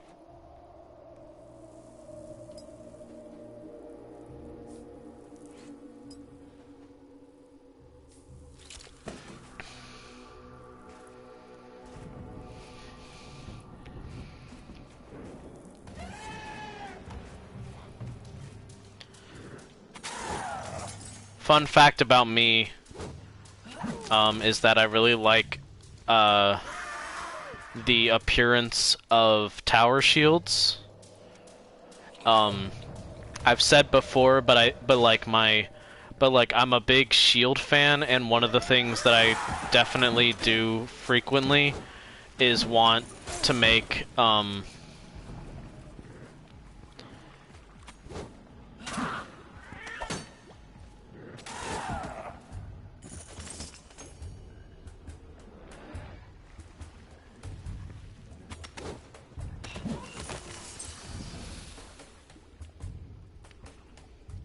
kind of bomb is this?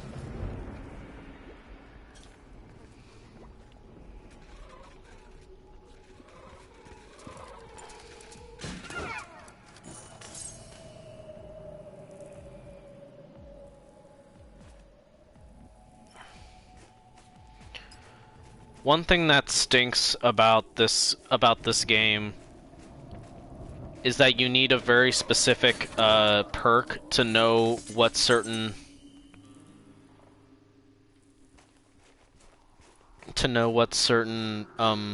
things are. For example, I don't know what potential potions there are, because I don't have the cookbook that I usually go with. I don't actually know which one I'm using right now. I'm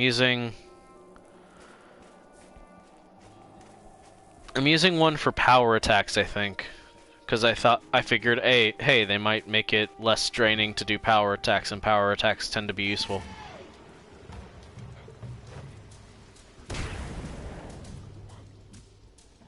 Yeah, that was okay.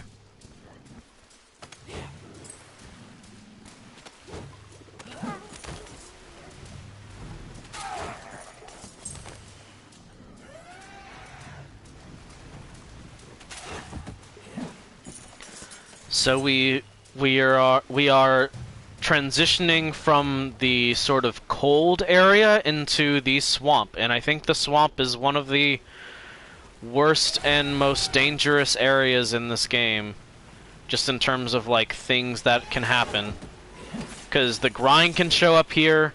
There is a fungus type of infected class that are immensely dangerous.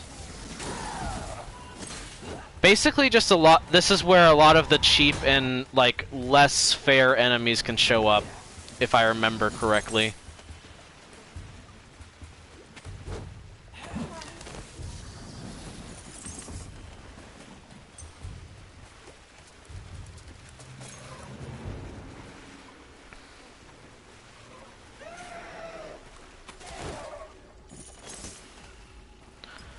It's also, you know, like a swamp, so it's, gross. And over in the distance, we have snail shamans, you know, like from Hollow Knight.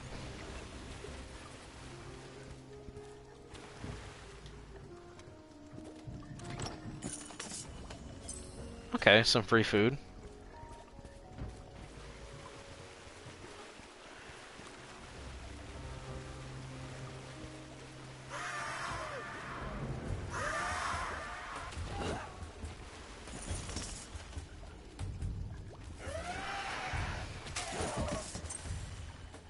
Yeah, I think I'm just not gonna go over towards them, because the snail dudes teleport, and they're not terribly dangerous, I don't think, but they are annoying, and I believe they have a fair amount of health.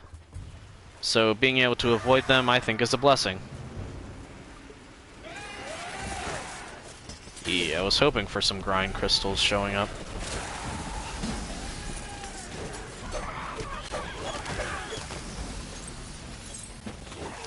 Okay, there's a lot of stuff in this general area. It's a good thing this axe is absolutely freaking broken.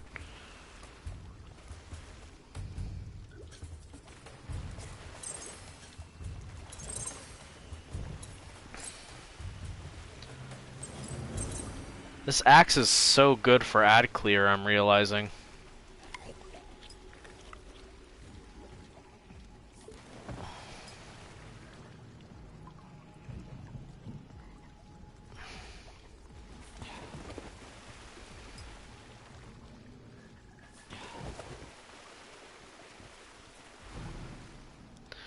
Okay, I have a potion of vigor, 6 standard rations, and 2 potions of the mystical boon. Should be good. And here's the infected with 2 snail shamans. Okay, got out of... Nope, I didn't.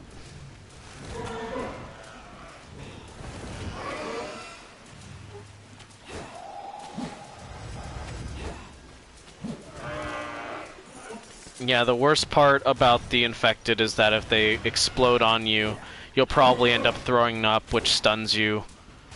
And not being able to move in this game is really, really bad, honestly. Staff of Indiscriminate Violence is a good... I will say the weapon names in this are really good, honestly. Well, most of the item names, anyway.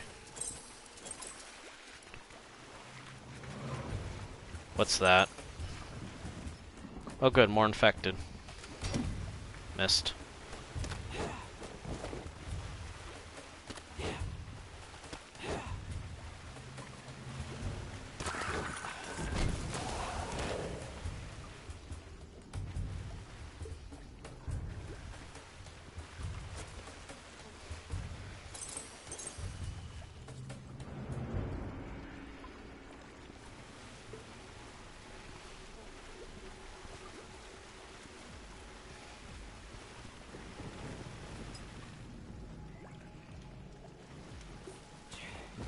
Okay, inventory is now full. So I can't do more crafting. I'm gonna throw a bomb at this thing.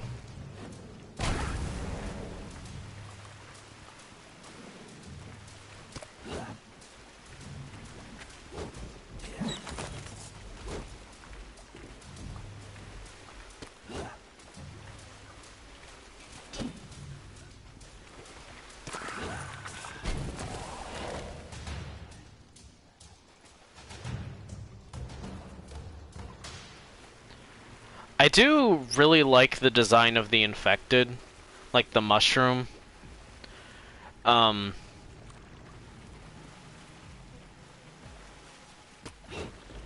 There's like this mushroom thing, and it has a name, but I don't know what it's called. But basically, it's enemies that get infected with that become like their own class of stuff, and they have the tubes. Have the tube fungus and like these weird orb fungus as well. They look cool to me.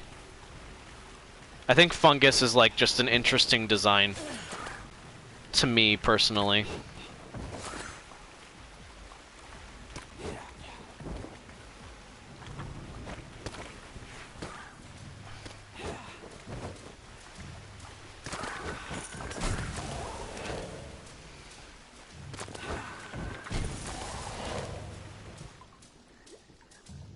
No, the frame rate is kind of bugging out a little bit. Okay.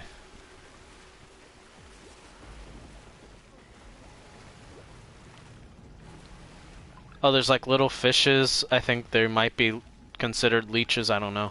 There's stuff in the water.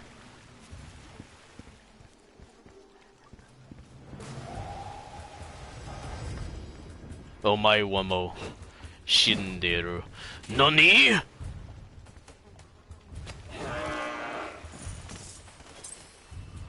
Omae wa mo shinderu.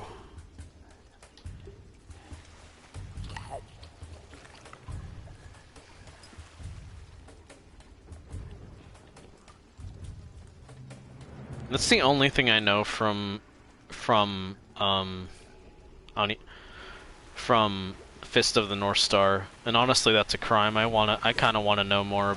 I kind of want to watch that anime. It seems rad. I mean, it's a I think it's considered a shonen, so of course it would be rad. Also, I'd kind of like to have more. I would kind of like to have more memes in my pocket than just Omai Wamu.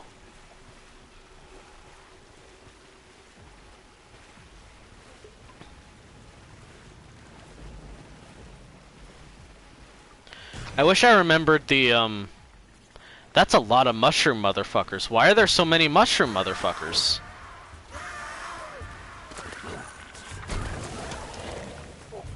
Yep.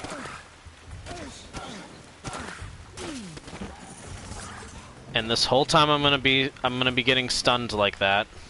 Oh god.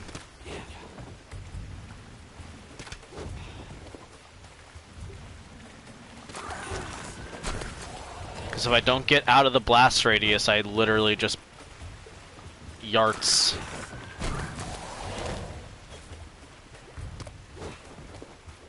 You have to be very quick about getting out of the blast radius.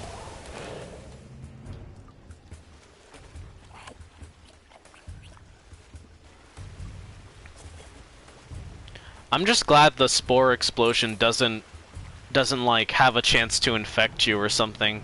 Because, like, if that was a potential for an instant kill or some shit, that would suck ass. Well, I think I'm getting close to the end of the level, at least. Yeah, that's another one.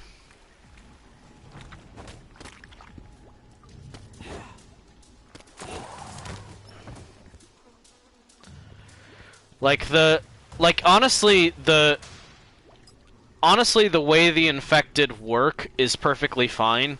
Because, like, being stunned and then also gaining some points of exhaustion are two fairly strong negatives for this game. Especially if you don't have the resources to get rid of that problem, which it's entirely possible that you won't. Especially when you're in here where they don't drop as much.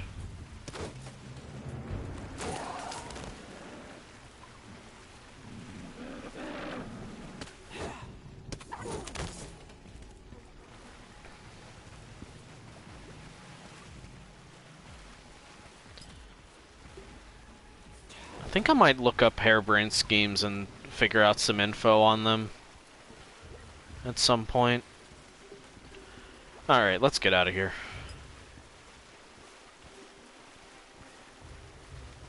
I fought a lot of grind, but I didn't see a lot of grind crystals, which is unfortunate. Because that's the specific bit that my bounty is asking me to do.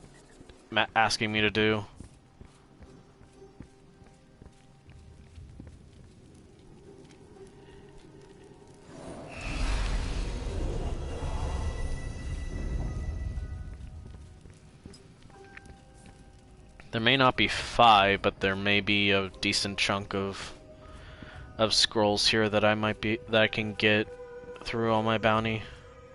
Okay, that needs 1500. It goes from 500 to 1500, which is a pretty big jump, but whatever.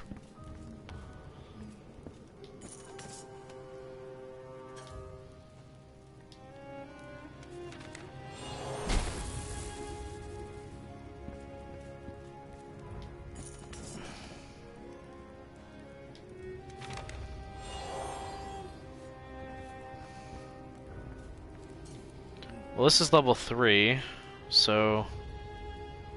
Huh, still no new shaders. I guess I must have gotten quite a few of them.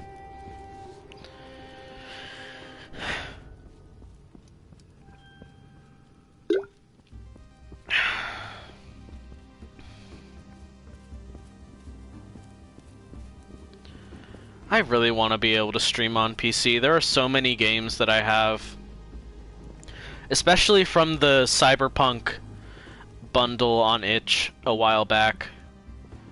I really want to play some of those and like give them a try. I bought the $6 or $8 one, the $10 one instead of the $60 one, because I don't have a ton of money.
It's good to have a relaxed stream, especially since I didn't have anything particularly planned for a Monday.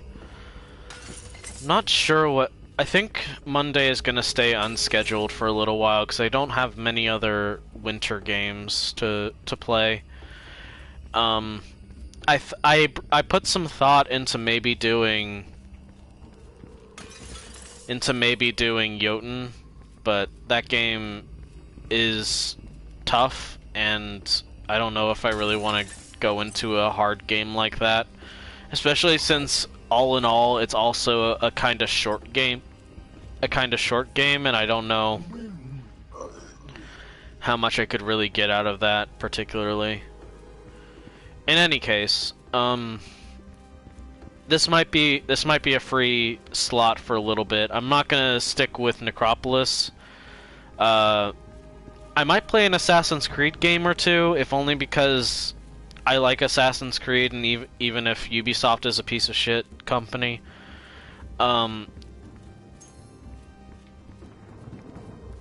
It'll definitely be games that I already own, most likely, unless I can get some funds and do other stuff like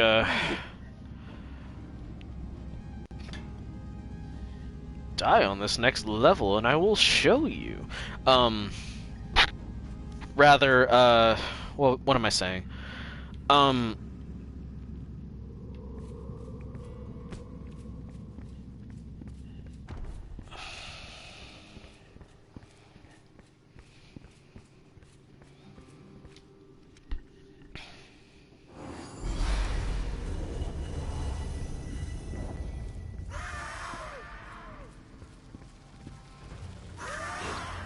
Oh good, these things that I hate. These fucking, like, spider skeletons that do a shit ton of damage. Get to be swarmed by these things. Sure, why not? At least it's not their, like, mama.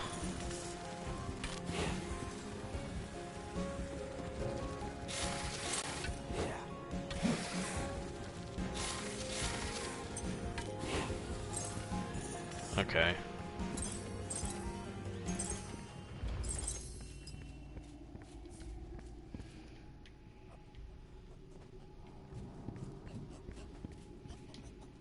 Let's have one of these. I feel restored! Balance is restored! I feel normal!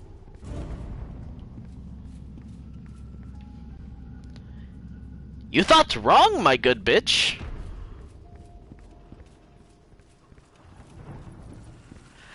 Gordon, I found it! The big one!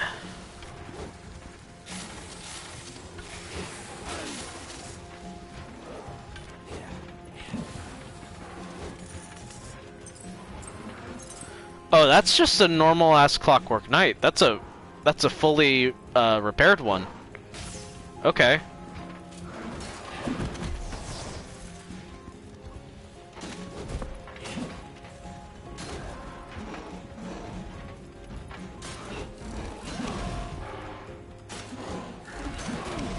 Ow. Okay, well they're not too hard at least.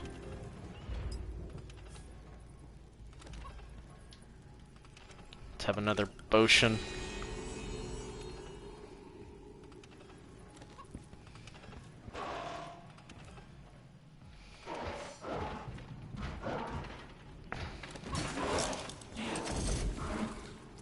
Oh, is that a digger? I think that's a digger.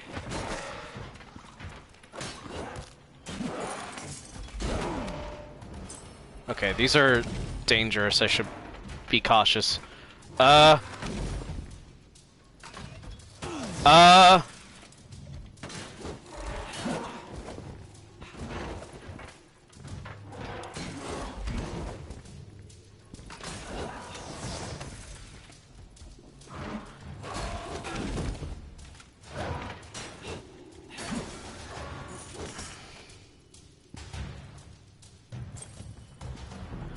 I couldn't do anything but move vaguely forward?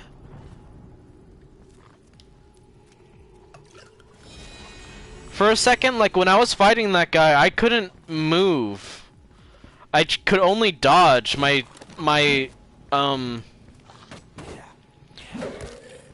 directional control was jank, and I don't know what was up with that.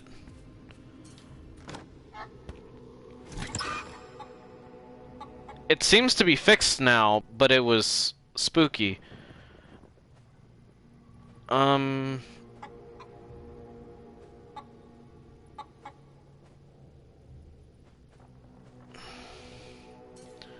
me that, and give me that.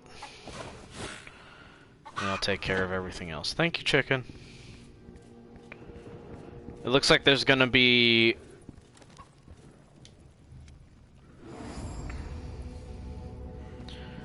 It looks like there's going to be even more swamp. I guess level 4 is where they say it's time to stop kidding around. Or not. I guess we're going... Oh, hi!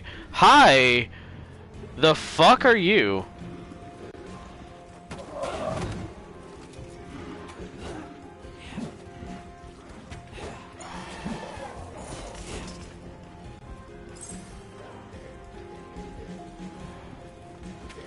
Oh, you're cute.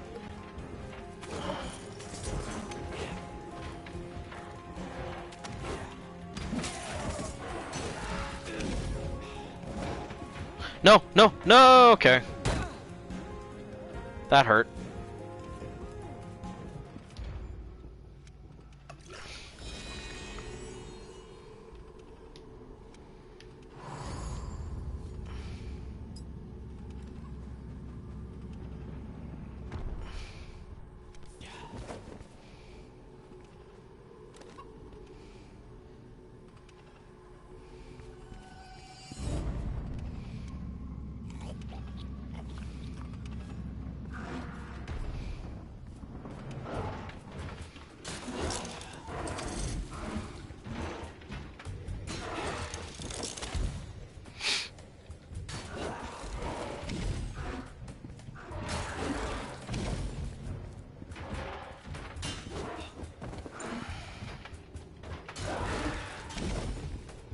I think being able to dodge backwards is one of the most broken moves in this game.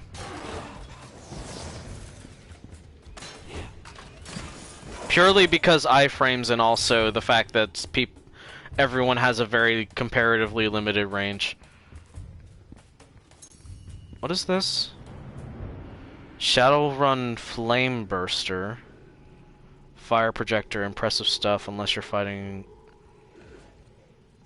Okay. Oh, hi.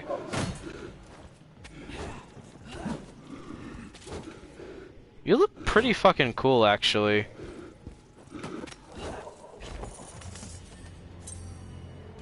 I wish you'd give me the cool-looking sword that you have instead of the staff.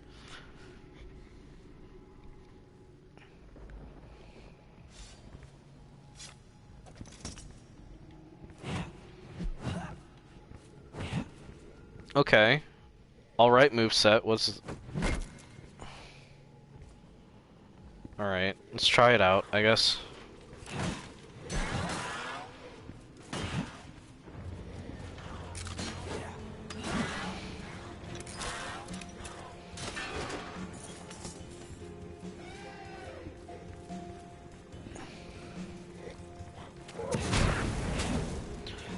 Okay.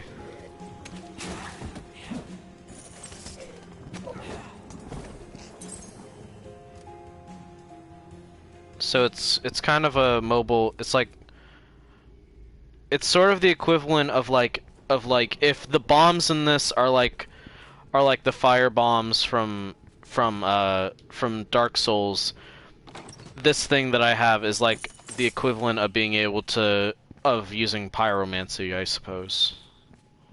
At least it seems that way a little bit.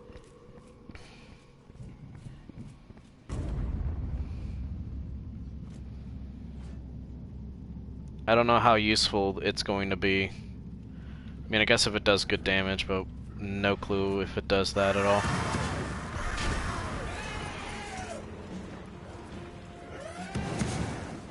Oop, that's a bad throw. It also is apparently entirely dependent on my stamina and actively depletes the maximum amount. So that's great. Oh, these guys are fucking nasty.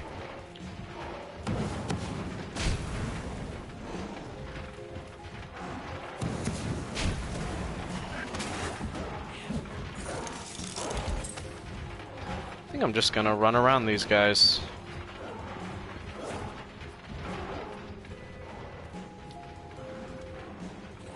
They are big and scary.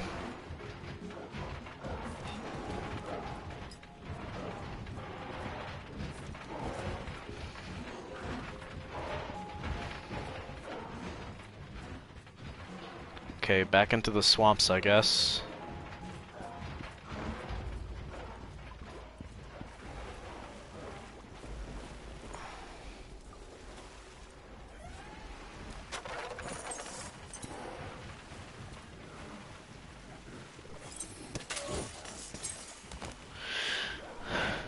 This thing absolutely destroys Hordemen, and that's definitely helpful. Although I think they're still coming for me.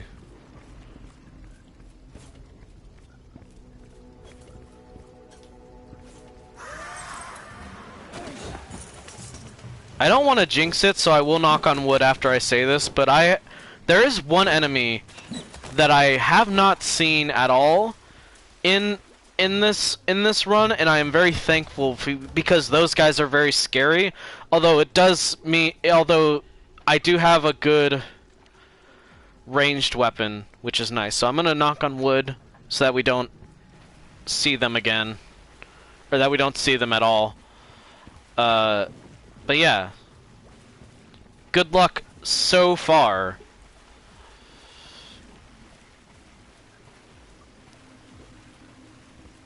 I mean, we are on level 4, which is impressive for me.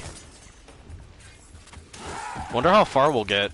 I doubt we'll beat this level, or beat... What am I saying? I doubt that we will beat... Ah, fuck.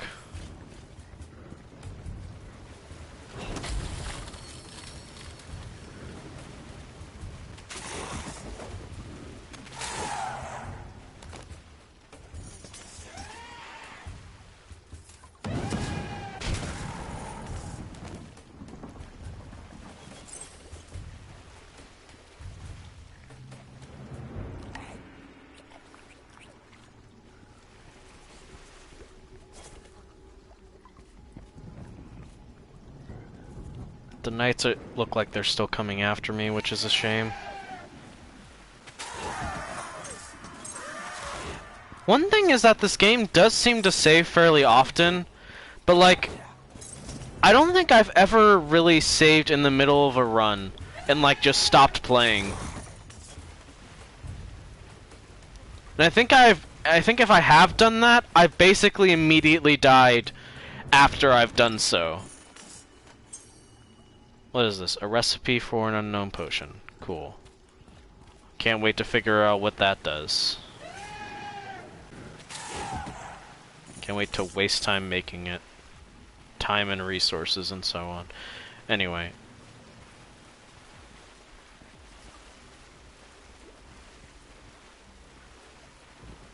Alright, that's nothing. Just keep going.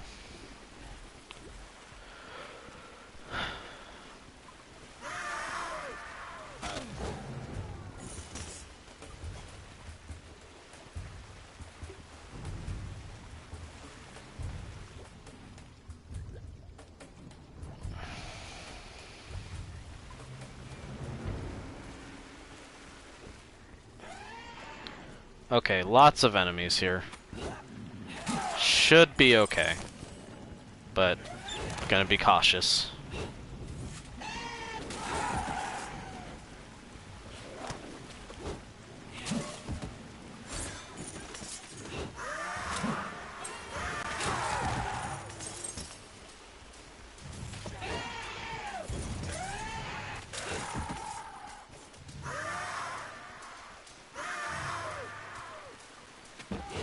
The game is struggling. It's not just on the stream there. I don't want that.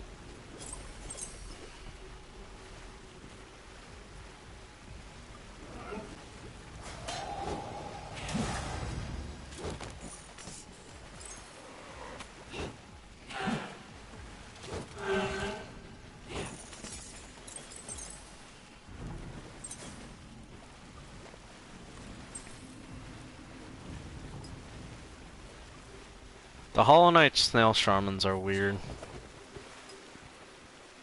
What's that? Energetic Strike, an elixir which focuses the force of a power attack into a bigger power attack? Okay. I'm gonna make that instead. I'm also gonna eat this one ration.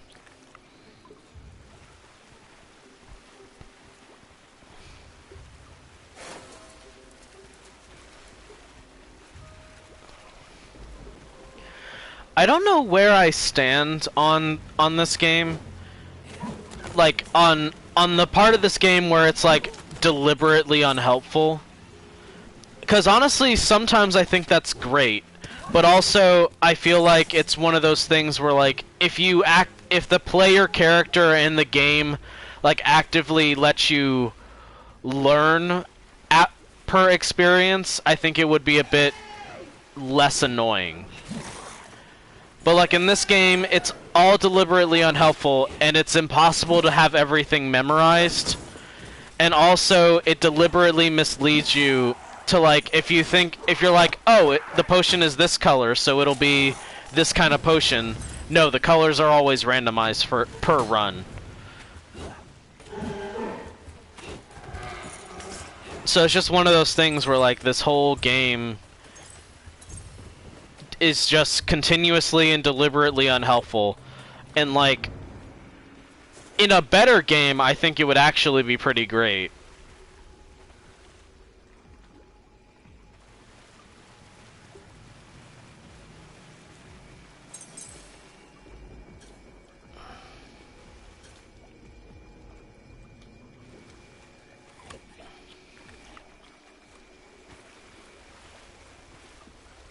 There are a lot of enemies in the swamp. I'm doing okay dispatching most of them.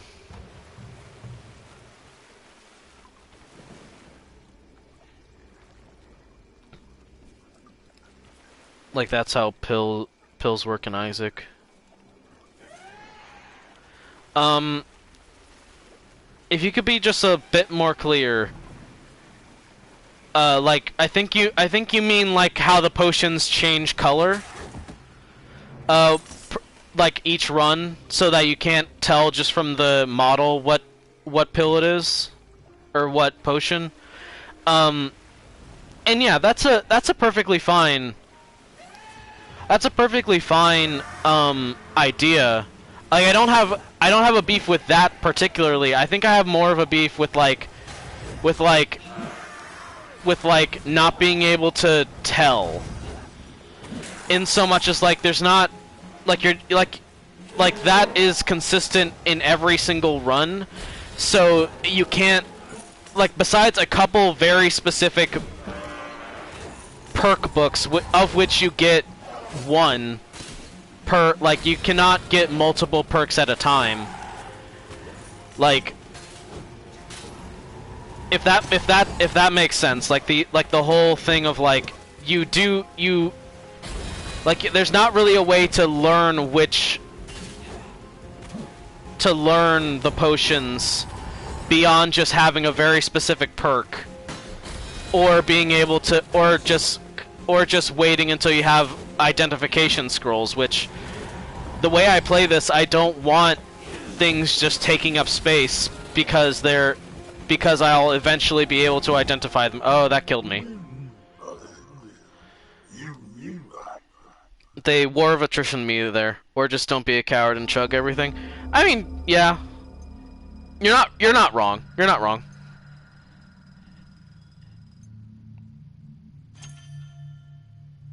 One. But yeah, so there's 1, 2, 3, 4, 5, 6, 7, 8, 9, 10, 11, 12, 13, 14, 15. Divided by 2, that's about 7 floors. So I don't know where the I guess maybe if I got to the end of that floor. I'm gonna reload my page. I hope that's not, I hope that error isn't on you guys' end. I don't think it is. Okay, yeah, it looks fine. Okay. Yeah, my thing stopped displaying, so I was freaking out. Well, time to basically start over again.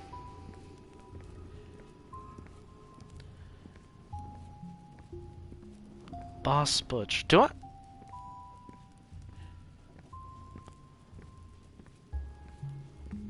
I hope this doesn't sound rude, but Boss Butch, do I know you? Your name sounds familiar, but that might just be because it's a good name.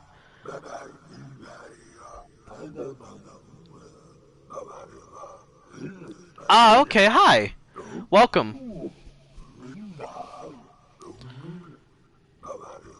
Yeah, the Party Up Discord is ironically also the Discord where I do my things, but I'm good friends.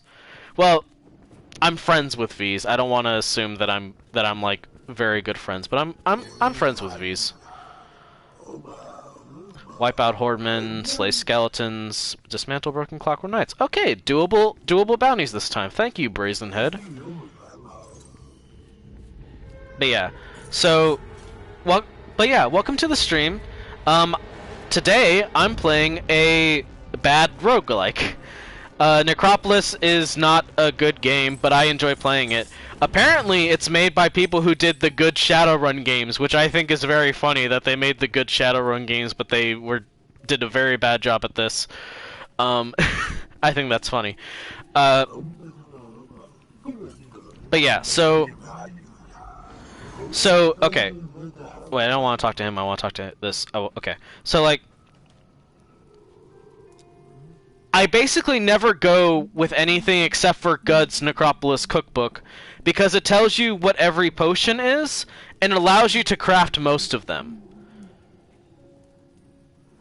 That is the best... for me, that is one of the best perks, because it gives you permanent knowledge of things that otherwise you would have no idea, and also it gives you the chance to craft things that give you good perks in the immediate, like good healing items, good perks, etc. So as far as I'm concerned, that's one of the better ones, but I haven't played this game a ton.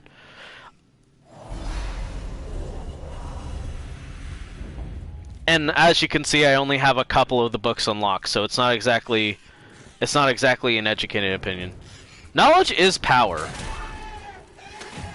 Knowing is, in fact, I don't know if you've heard, but knowing is half the battle. It's roughly 50% of the fight. The other half is the Eye of the Tiger. So if you have knowledge and also the Eye of the Tiger, you've basically won.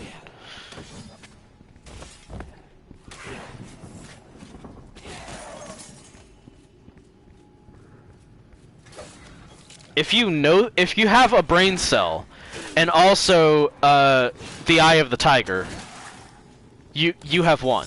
You have achieved victory already.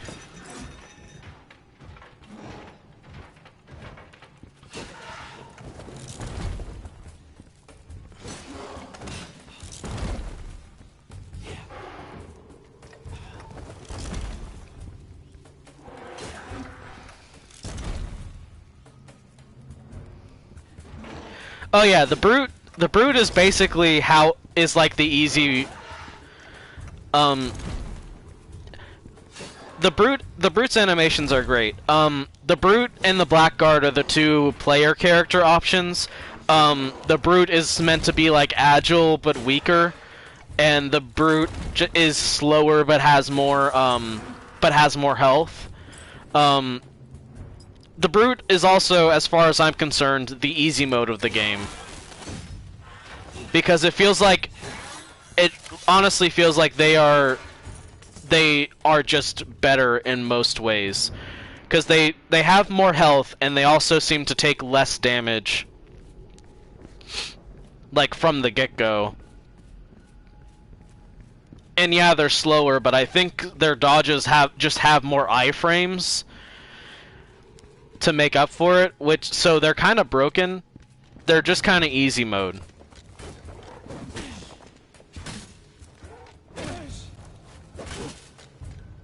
Of course, that doesn't always save me, because sometimes I just stand around like an idiot.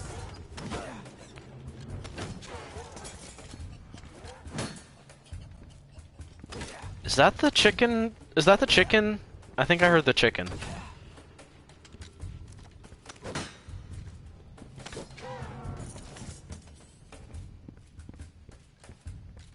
I think I may have heard the chicken. Let's kill some more skeletons.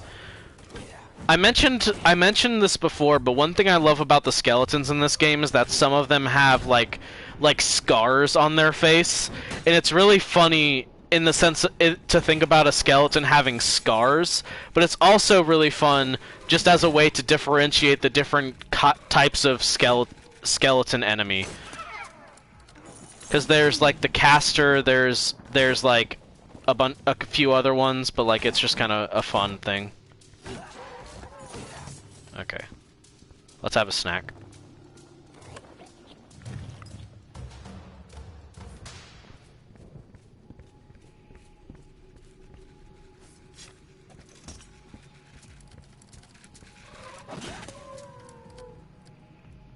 Oop.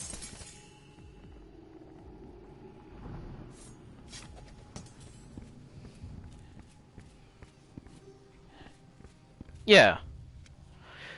Good enemy visual design is great. Which is part of why I like this game, because a lot of the enemies look pretty cool. In fact, they tend to look cooler than the player character, but that's besides the point.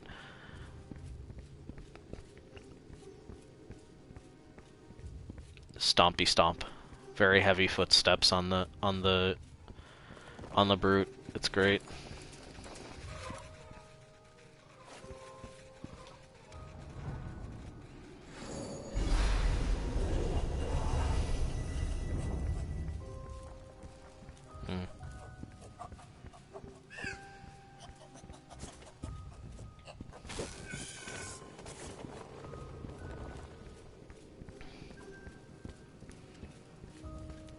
One thing that I think is absolutely wild about this game is that there are different damage types, and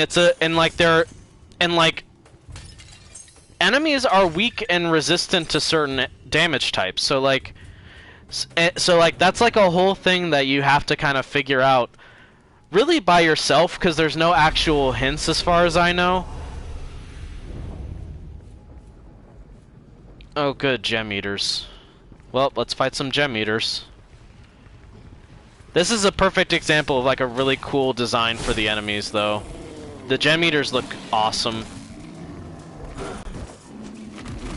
Ow.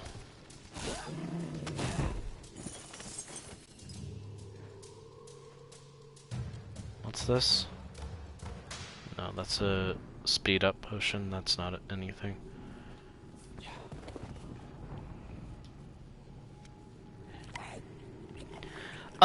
Yes. Yes, but also, like, acid damage. And specifically grind damage, which is like the crystal enemies. Like, they have their own damage type that they're resistant to. I'm trying to remember. There's definitely ice, fire, and lightning. And I think slashing and bludgeoning. I think there might be some kind of bleed damage? Oh, God. Well, I can't see the stream anymore, and I'm gonna stop trying to reload it. But as long as you guys are good, then it shouldn't be too bad.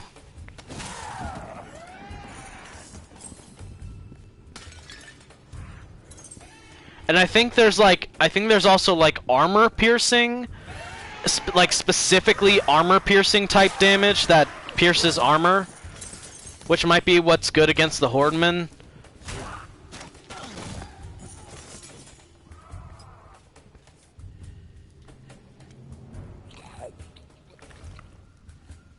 Okay.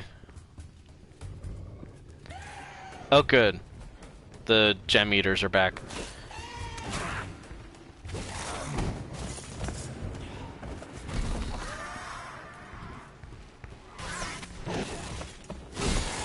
Apparently there's a type of bomb called that's basically called Gem Eater in a bottle, which is basically I guess you throw down a bomb and then a Gem Eater shows up. So like these big shark dudes. I'm gonna die. Damn it.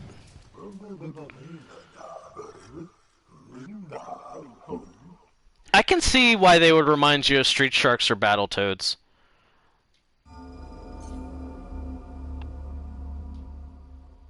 They're really cool looking.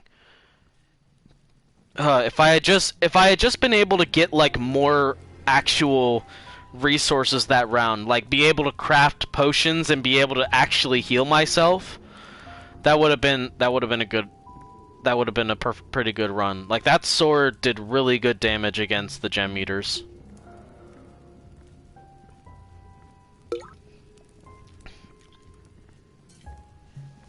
Okay. Let's do a Blackguard run. I've never gotten far with Blackguards, but let's do it anyway.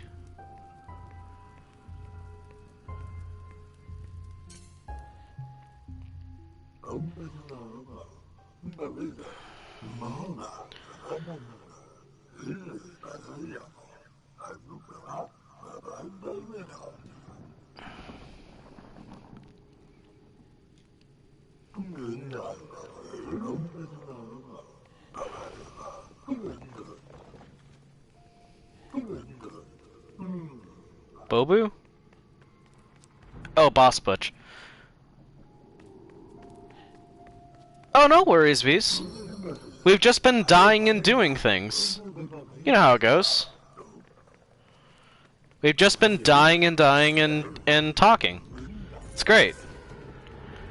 I talked a little bit more about my story idea that I'm probably gonna post on Patreon eventually. And I said hi to Boss Butch.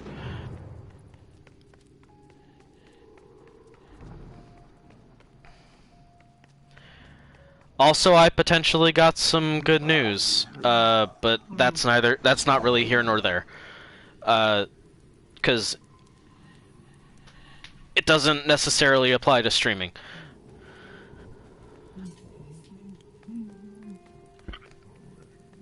I mentioned that I really like the vendors in this game because it's Old Man who looks like Yoda, Chicken Man, and then Dude who lives in the vents, and then like creepy dude with long hands that lives in the vents.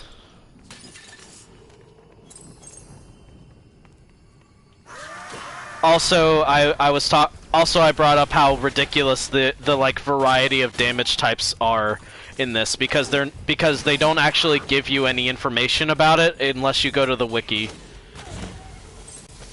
Which is a lot of this game. Like, not having information unless you go to the wiki is pretty par for the course for this game. But like, I just think but like, specifically the damage types I think is funny.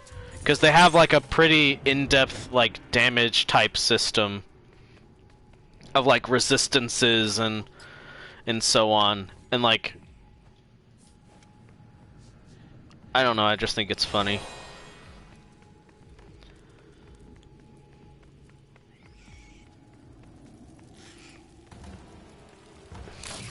I think it's also funny because there's weapons that specifically do like special effects. Like some of them, like there's a sword that I remember that like inflicts slow on the enemy when you attack.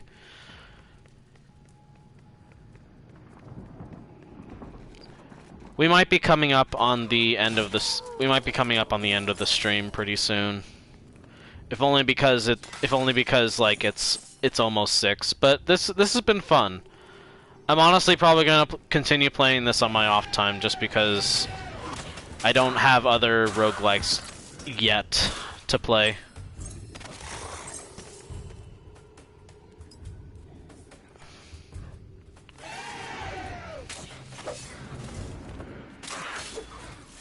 Oh, I've never talked about some of the shaders. I wanna let out my opinion real quick that that my personal favorite shader is this one, which is I think it's called Kosh. Some call it Koshum. Mother Cause. But I like it because I like yellow.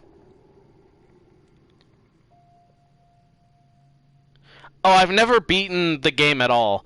But yeah, the brutes I think are easy mode because they're strong, because they are just basically stronger in every way. But I like this shader specifically because I like yellow. I like yellow. The shader on the blackguard also reminds me of 6 from Little Nightmares, which I think is cute. Also, the eyes glow purple. It doesn't look good on most other armor, I don't think. Like, not that I've gotten a ton of armor in my runs for this game, but like, I'm pretty sure it doesn't look good on most things. Like on most other outfits, but it looks good on the base outfit, and that's enough for me.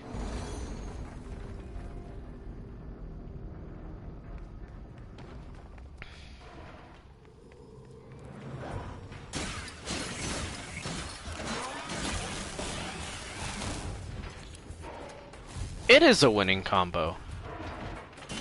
You know it is because it's because of the chart, that they give you in like art class. The chart of complementary colors. Purple and yellow.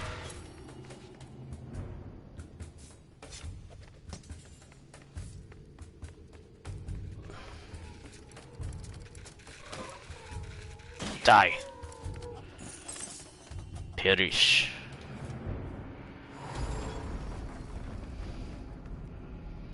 I can only assume that part of the outfit is a set of contacts for these characters because the eye color can change, which I think is silly. But I appreciate it anyway.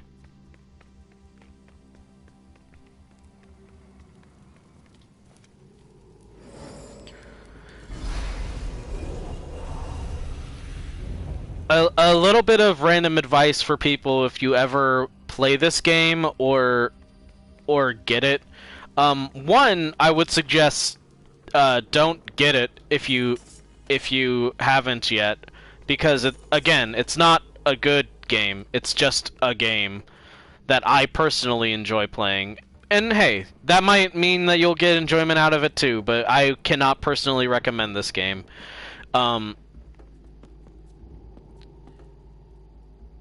By any other game, yeah. Thank you, V's. But like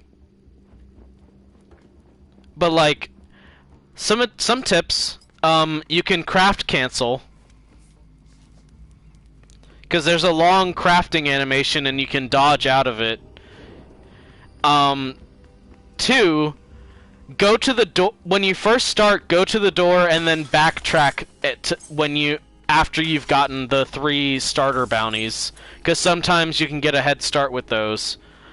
And 3, if you can, which is not always possible, when you get to the end of the first floor, you want about 700 gems, because that'll be enough to get you. That'll be enough to get you down the elevator or into the room, and then also enough for the God blessing. I do not have enough, but those are some tips with the addition of don't get this game. It's not worth it. It's not fun. It's not amazing. If you look for roguelikes, there will be any number of better roguelikes for you to play. Don't get this game. Like, I enjoy it, but that's not a reason for you to get it. And if you're saving money by not getting this game, you could also support me at coffee.com/Oxmina, and that's my primary income. And I did a beautiful transition into a shill.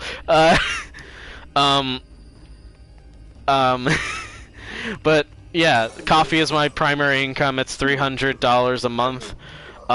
As like a general income type thing. It's mainly for fun to be able to save Dead Cells, Hades, Binding of Isaac, or 10 copies of Downwell. Yeah. But hey, but yeah. Or even better, Mina's coffee. Yeah, thank you, V's. But yeah, coffee is my primary income. It's to save money for me to move in with my boyfriend and my best friend. I really want to be able to do that. And with some stuff that's happening that may have a potential to be closer on the horizon. But any support that you can can help. You can also go to patreon.com/Oxmina. That's the monthly stuff where you can do $5 tier or $1 tier for now. There might be another tier for a book that I'm trying to write. I've mentioned it before. It's going to be about something similar to Necropolis. Not Necropolis in general. It's basically my riff on Necropolis. I don't want to just make it that, but it's like infinite dungeon type stuff. But it's about this archmage, very powerful, who kind of goes through her life, and then also the mystery of like why her personal menagerie goes away. And I'm eventually going to start writing that. Hopefully the first chapter I'll be done with by the end of next month. But until then, the main ones are $1 tier where you can get weekly updates, and the $5 tier where you can get Patreon papers, where at the end of the month, each month, or rather at the beginning of each month, I post out a paper, which is basically me kind of academically going through stuff. This month is going to be about this month is going to be Styx, because I want to go like way too into detail about the themes of that game and just really think way too hard about that game. So that'll be fun. I'm going to go back up the elevator just because I need to take a break, and I think it will be safer up there. But I will be right back. I hope you've all been enjoying the stream. Just gonna take a quick break, and then we'll keep going for a little bit. But yeah, BRB. It's really.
I'm back. There was secret dialogue, apparently.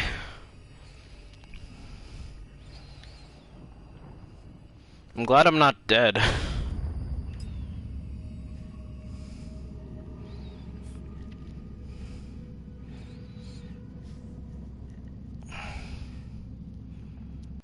The secretist, amazing. I guess I'll never know then. Guess I'll just get fucked.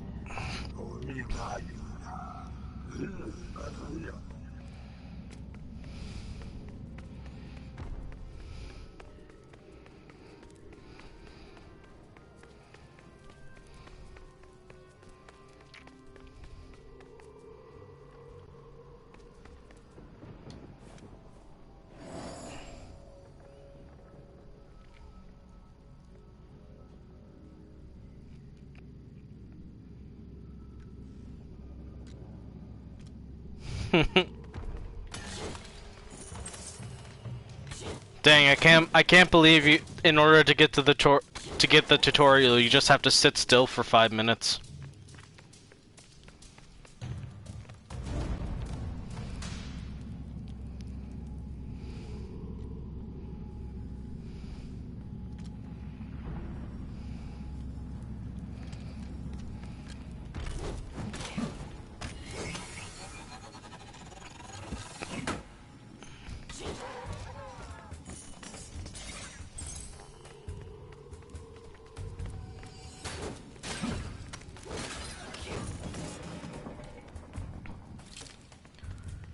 You know what we straight up have just not seen at all during this stream session? We haven't seen the fucking thief enemy. There's a really annoying thief enemy that's like really good at staggering you, and we just straight up have not seen it at all. I'm a little surprised by that. Like, I'm glad, but it's just funny to me that that's the case.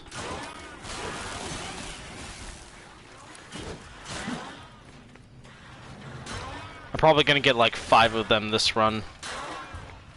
That is if I survive long enough. That didn't work.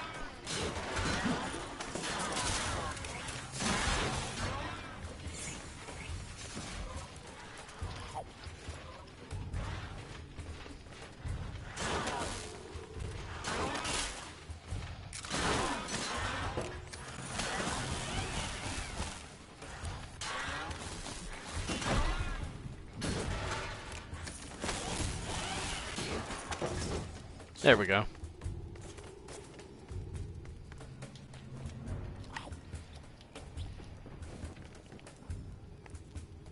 It's to teach you patience or whatever.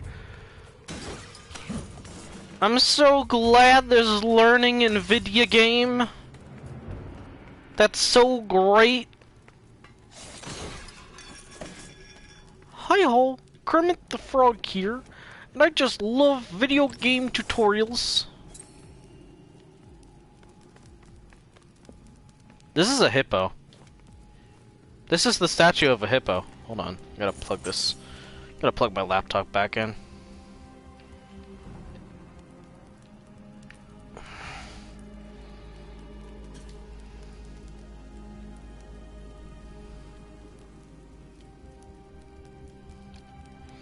No, it does not, Arcane. It has basically the motivation of get to the bottom, beat the final boss, and escape? Question mark? There's not really a story. It's a game that you do not have to think about. It's a game...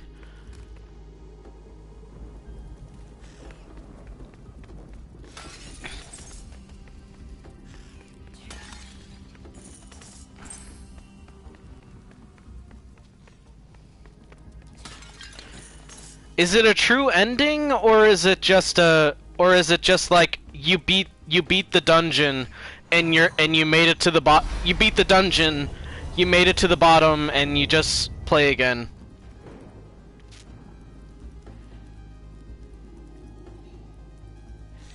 Oh, okay. So like all the good writers were busy making a different game.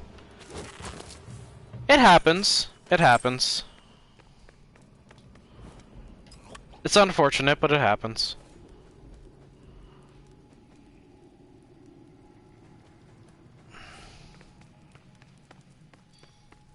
Can't believe there's an energy drink in this game.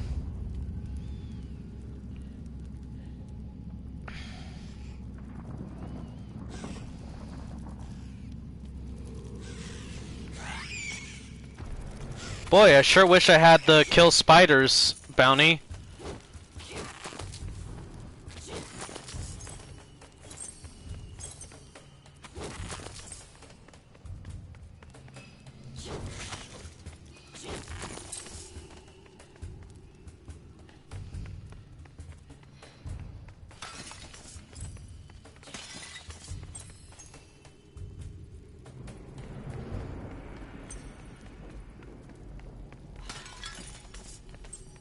Ashen sounds good, so do it. You won't.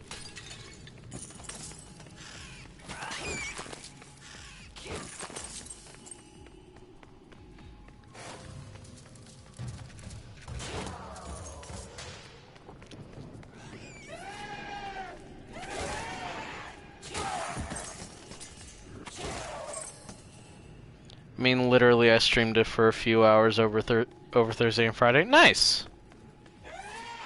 Hell yeah. I'm sorry, I missed that stream, but I will. Maybe if you stream it again, I'll catch it this time.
I love that craft canceling is a thing. Like this bullshit. That's great.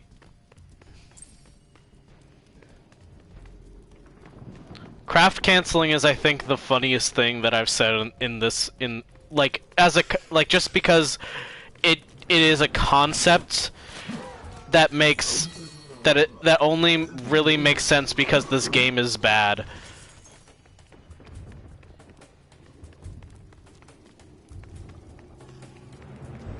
I wish more games had craft canceling.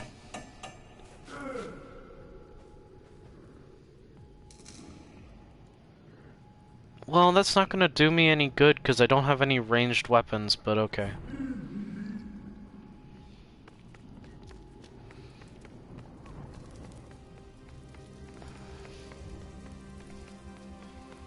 I wish Animal Crossing New Horizons had craft canceling.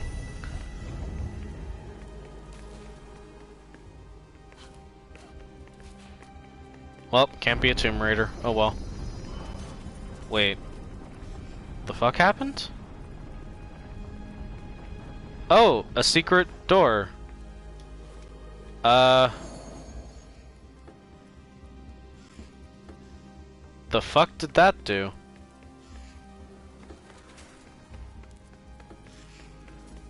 Spooky.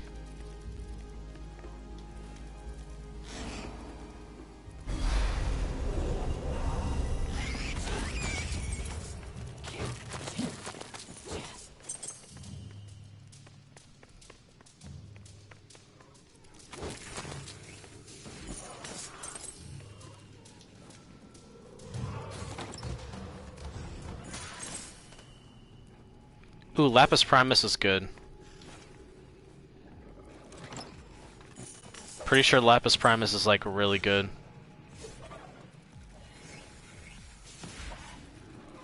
Oh yeah, it is. Essential oil is an item.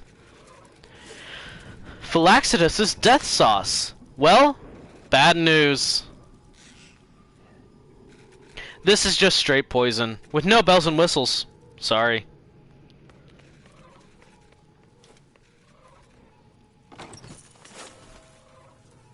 Oh hey, the marksman's armor for free. So yeah, this is what I meant about how like it doesn't look good on the rest of the armor. This color doesn't look good on the rest of the armors, because like the yellow just becomes like a brown, at least on this one.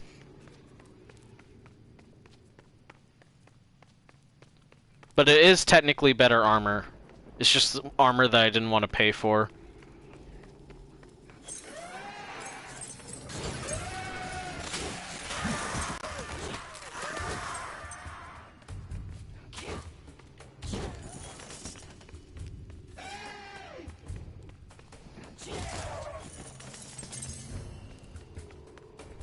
What is the Brute's skincare routine?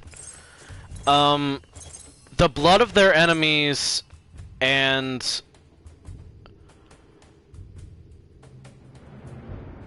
then also moisturize, like a good moisturizer.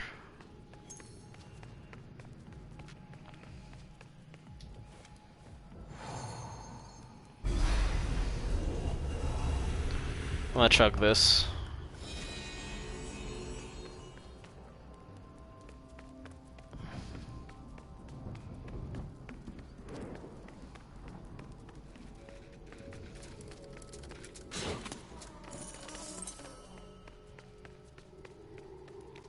Also, I can confirm that the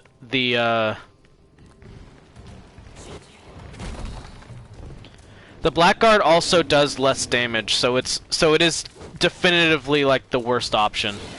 Takes more damage, does less damage, has less health to begin with. Just the weaker option, hard mode, if you will.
Craft canceling.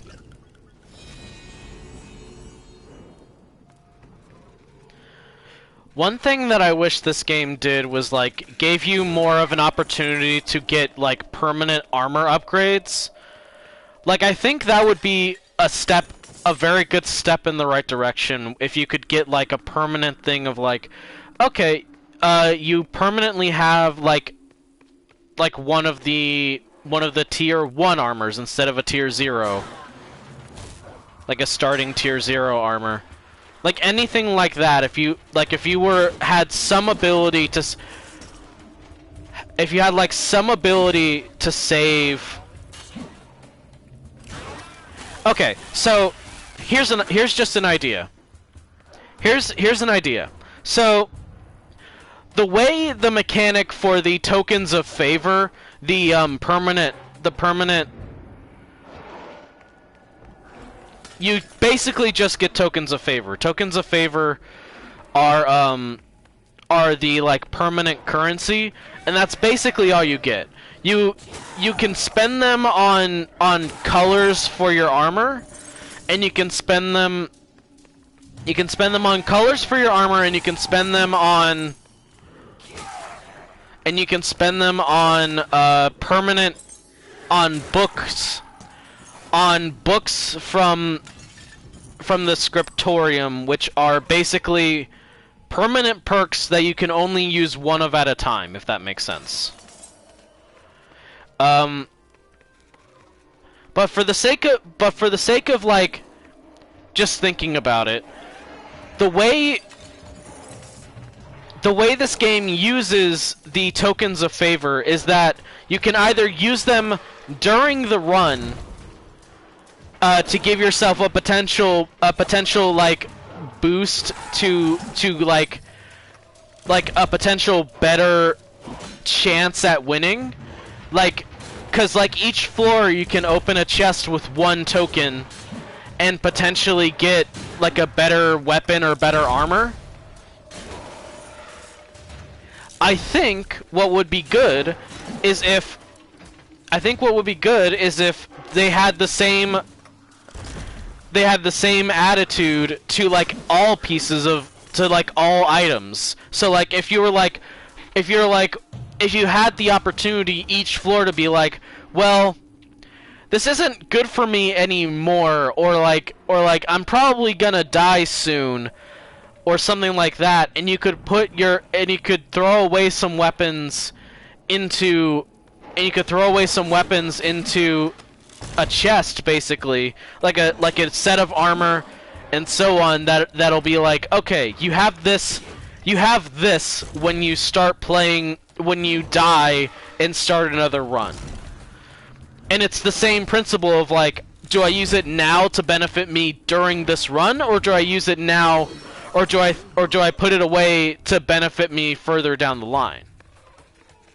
I think that would be a pretty good design for them to implement for this game, and I think that would be like help like make progression seem a bit less temporary and like run specific, because part of the problem of this game is that it's entirely run specific.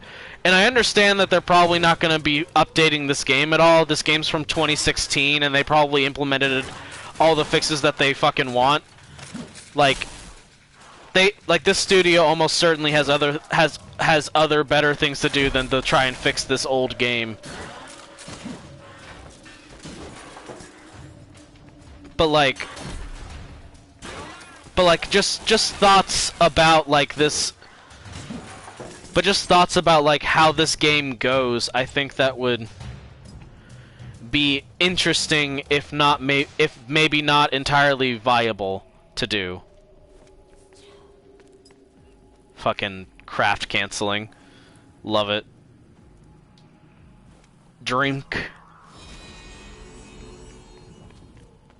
Hello, potion seller. I would like a potion.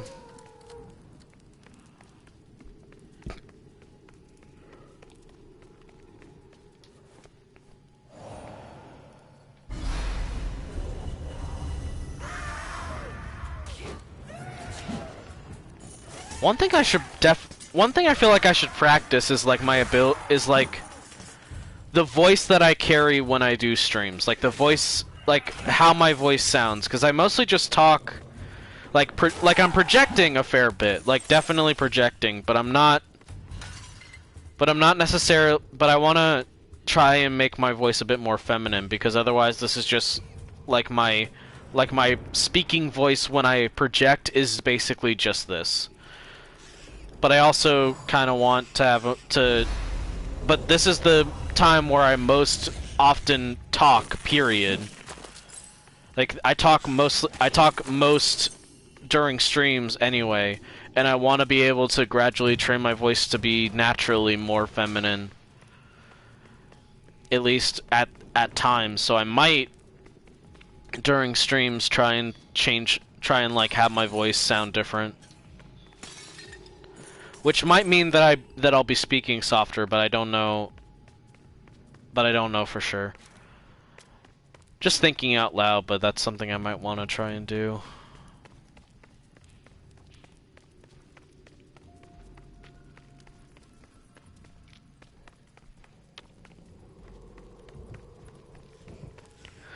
Boss Butch, you have not been in a lot of my You have not been on the streams, and that's definitely okay. But as a fun fact for you, one thing that I enjoy doing a lot during streams. Big props to anyone who does vocal training. Hell yeah! But just as a fun fact, one of the things that I actually do really enjoy doing during streams is like voice acting. I did a whole Night in the Woods playthrough during October and November, and I voiced pretty much everyone in that game and tried to give everyone like a unique voice.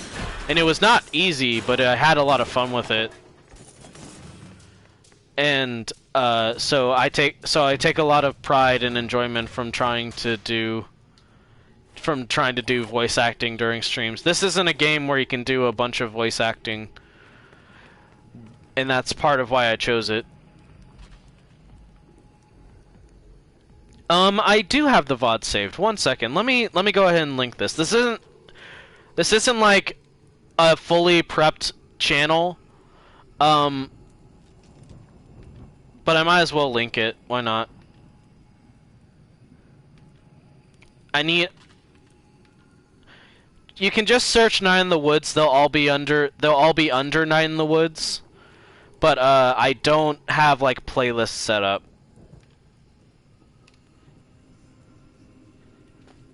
That's technically my VOD channel. It is a work in progress, but it has all my VODs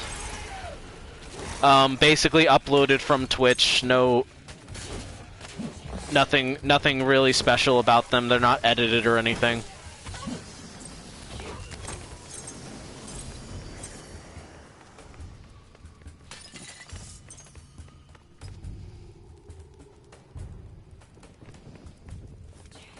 Crafting cancel.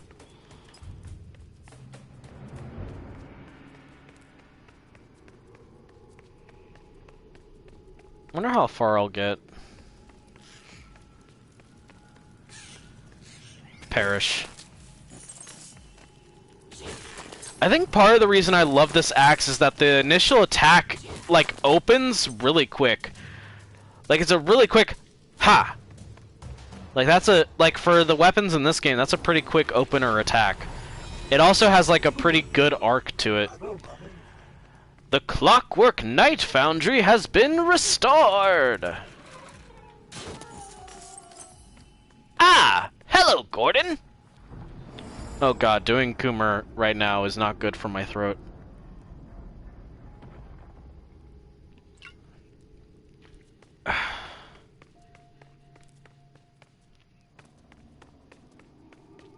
I think we're gonna go until I die for this run, which could be any moment. But like I'm in an okay position right now.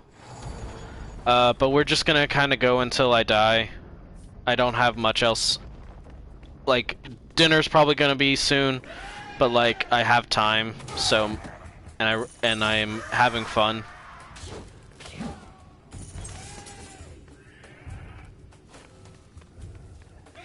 When did y'all spawn in?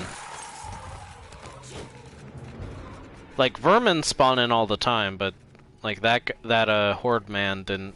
I wasn't expecting.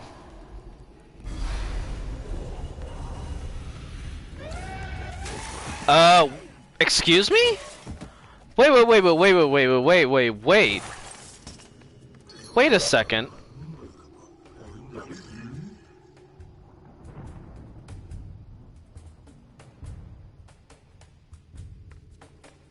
What?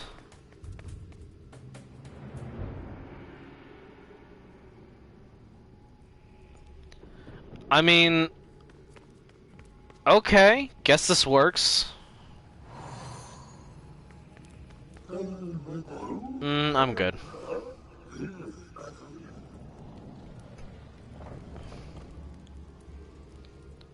This is weird.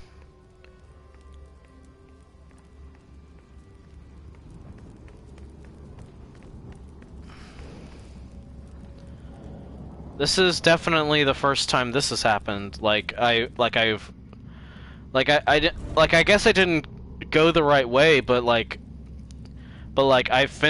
basically finished the second level and then like the way it happened was different. Like I'm basically backtracking from a different direction.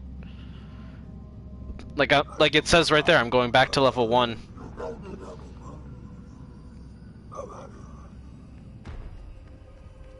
This level is the final resting place for most of Elias of the Cloak. You have gained power in defense, calligraphy, and small talk. Good things to get.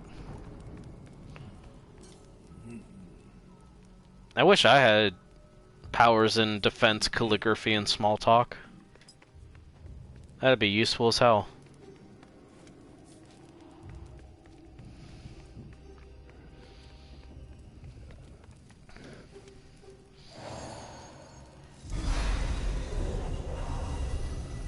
Sounds like something big is on this side. Oh, it's just Hordemen. Never mind.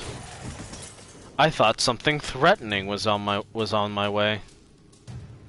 Oh, oops. Yeah, I can live with that.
Why does networking stuff have to cost so much?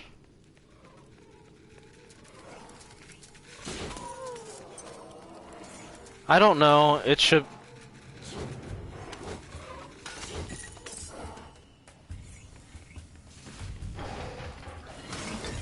You know the answer, comrade.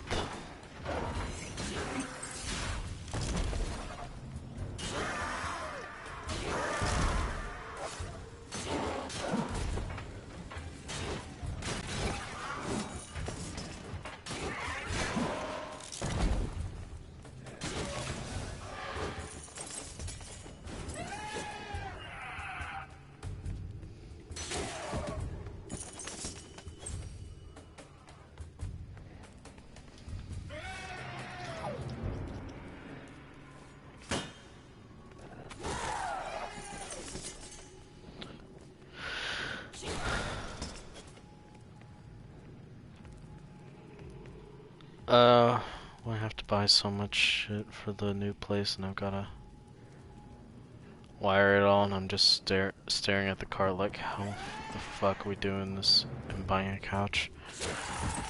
Oh, yikes. Well,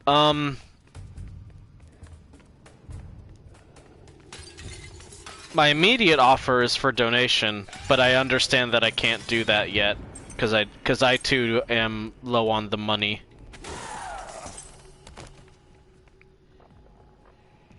But my instinctual answer is I could give you muns, but I can't. You need to fucking move, stop giving us money. I know! I'm gonna get my dinner and prob won't be back before the end of the stream, but I'll def check out your Night in the Woods playthrough. Thank you! I also stream Monday, Thursday, and Friday, just so you know. Thursday stream is probably gonna be God of War again. Enjoy dinner.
What the fuck is going on?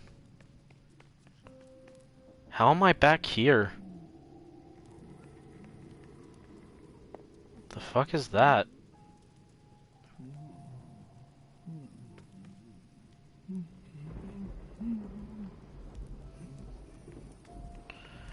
I guess I'll go back this way. Shit.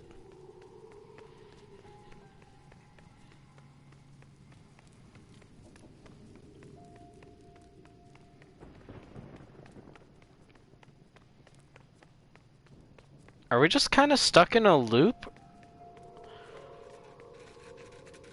Because I admit I don't think I explored every single path, but like it feels like I left and then went, and I went right and then I looped back around to the left.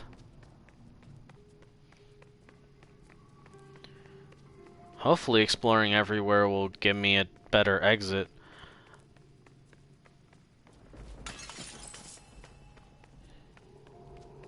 I know it's a bad game. It's a bad game that's built randomly, and apparently it's built so randomly that you can you can just loop back, which I didn't know, which I guess I understand is technically possible because there's always supposed to be like two, like at least on the first floor there's always supposed to be two ways down to the second one.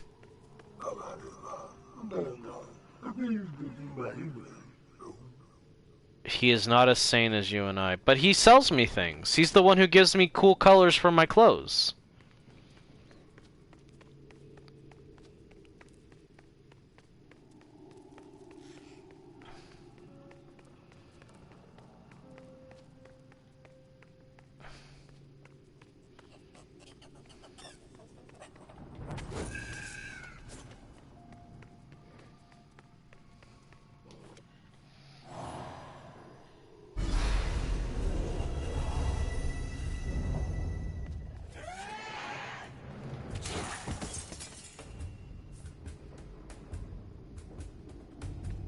I don't think it's worth being here right now.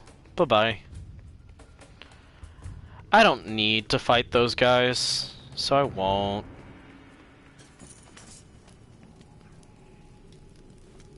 Whatever. Gave me some of my stamina back.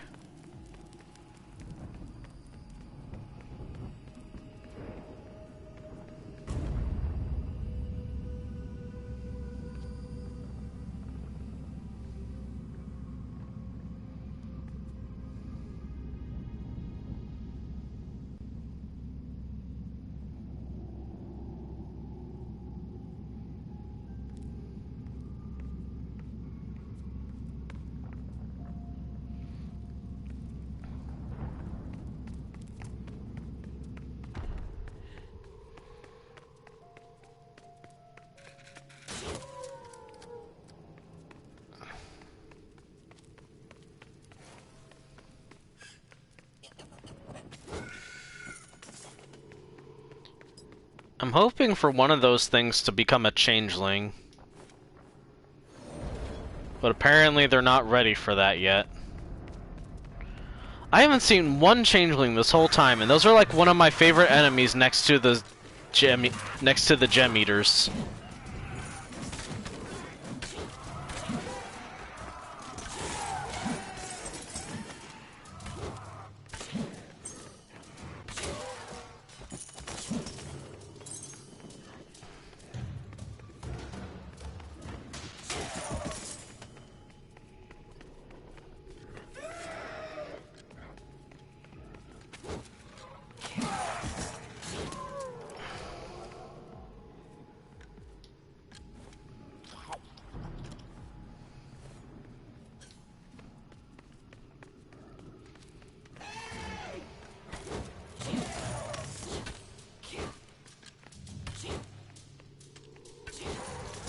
I love how big this axe is and how easily this character can swing it around.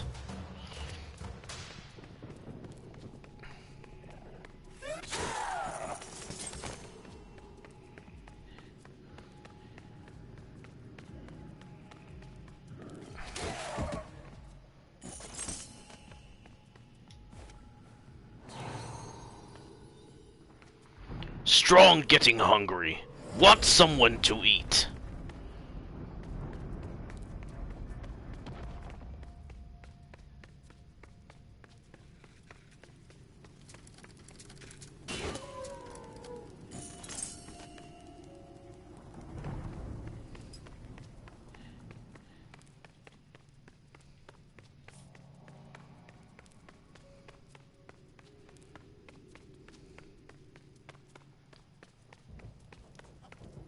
Well, that's awkward. Be a changeling. Fuck you.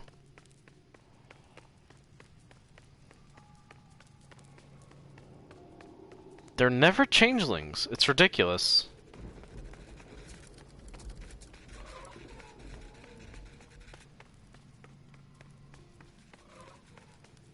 Okay, what looks like a direction I haven't gone in yet?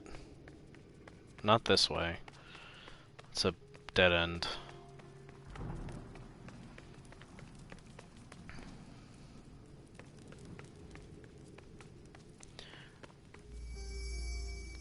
Serve the brazen head and live forever, or at least a day or two.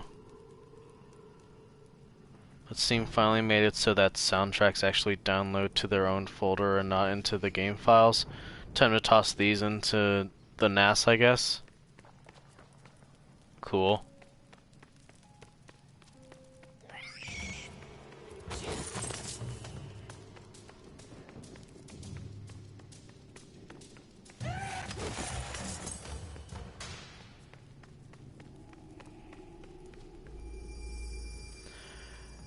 Okay, I'm pretty sure this isn't a museum.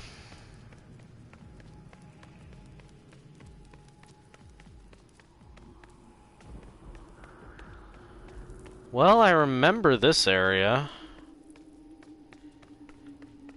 Not that that necessarily helps me right now. Ah, dang it. I was trying to jump. Didn't work.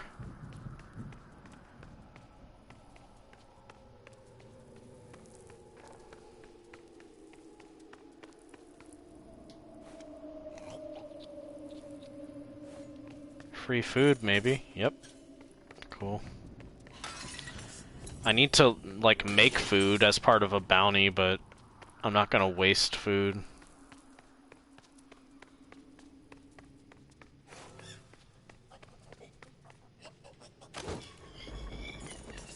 Still not a changeling. I thought I could have sworn that was it. That was gonna be it.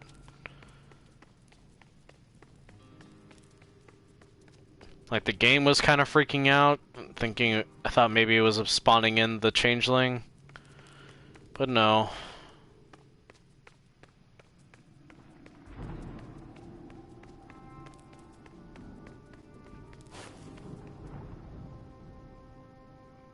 The fuck was that?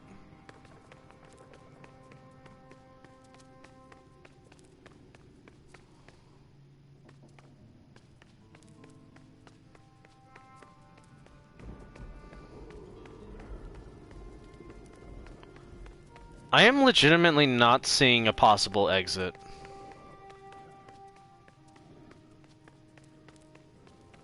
I'm just backtracking, right as of right now. And backtracking is leading me nowhere. Oh, finally, a door I haven't opened.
Okay, well I found a new area, which is good, so I might actually be able to get off of this floor.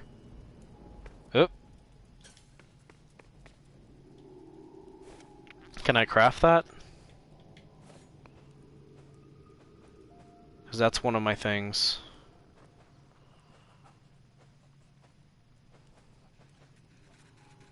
Nope, guess not.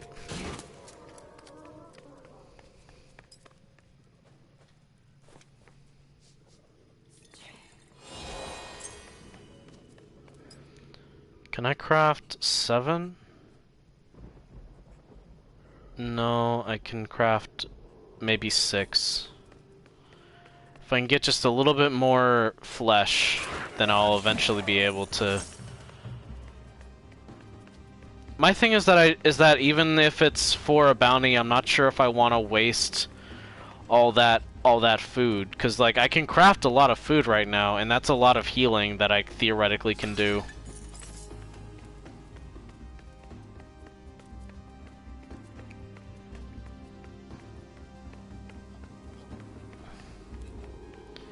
I'm not in a ton of danger.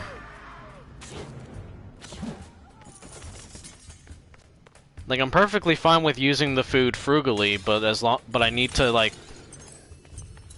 But for me, I need to, like, have at least a minor reason to do it. Like, getting into a tough fight recklessly.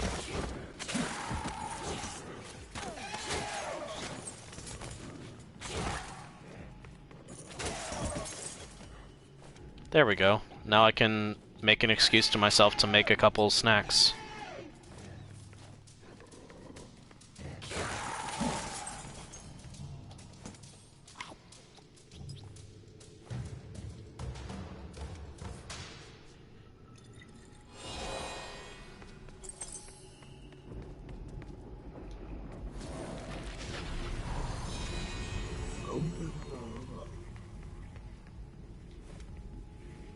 I think I already did that.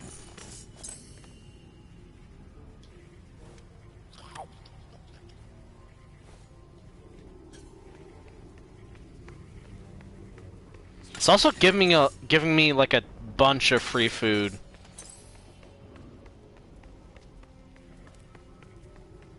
Which is annoying since one of the things I want to do is be able to craft food for a thing. Okay, what do I need?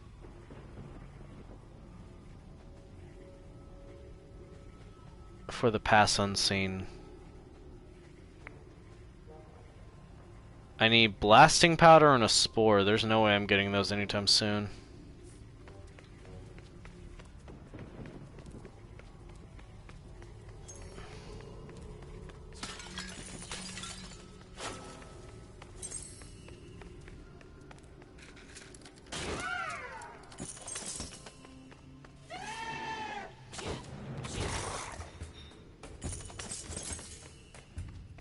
This is an incredibly boring run, and it's like 80% because I got lost and there's not a lot of enemies. When Abraxas called upon the very stars to aid in defeating Kaj, the 5th Lich King of Iz, he pondered, "What's wrong with you people?"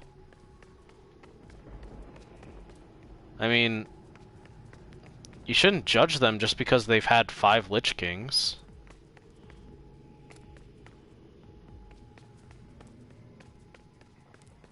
Oh, come on, what?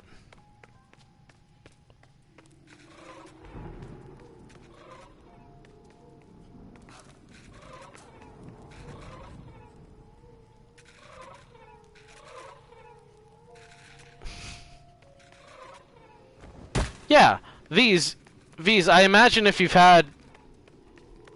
Because Lich King was a good expansion, right? I imagine if you got like five versions of like 5 DLCs like the Lich King or something. I don't know. I don't know what I'm talking about. I'm being goofy. Oh my god, where am I going? I might just stop. I might actually just stop because I have no clue where I'm going. There are so many different there's so many different what feel like looping paths, and I have no idea which way is the right way.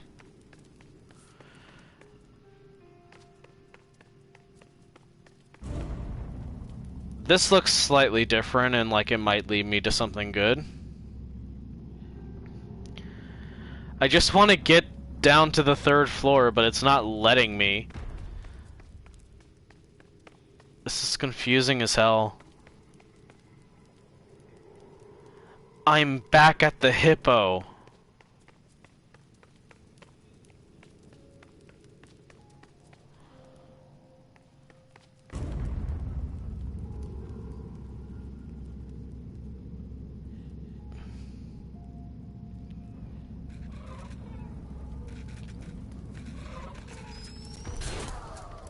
Yeah, sure.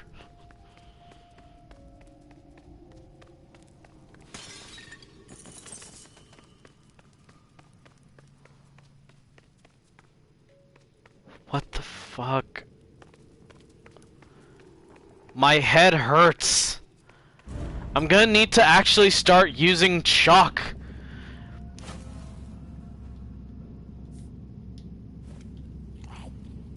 And I definitely don't want to do that, because using chalk is such a waste of any amount of any resource.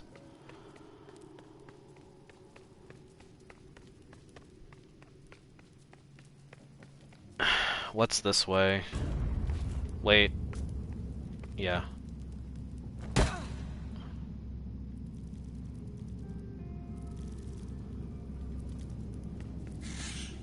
Okay, spiders. I haven't seen spiders in a little bit.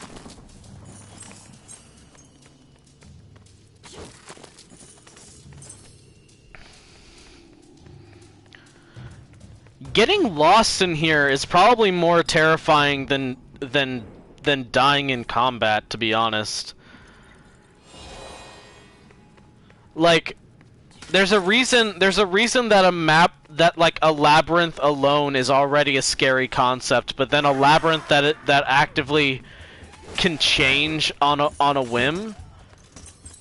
Like this one doesn't do that, but like you get what I mean. Like that's like already that's a scary enough concept and pretty good. Oh god, the lag.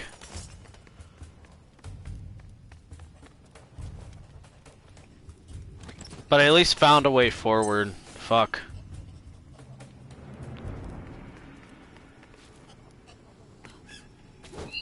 Become changeling. Fuck you.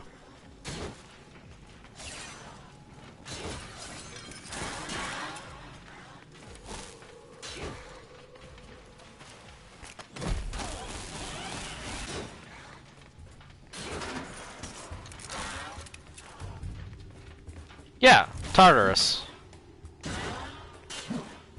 I imagine... I don't know for sure if Tartarus in actual mythology is like that, but I think I am almost 100% certain that you're specifically talking about Hades. And in either case, I agree with you. It doesn't matter, but like,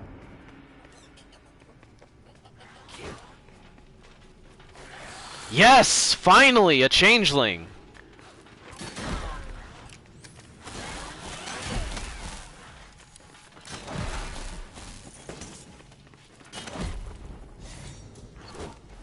V's so... Get a screenshot for Sam, they are frog.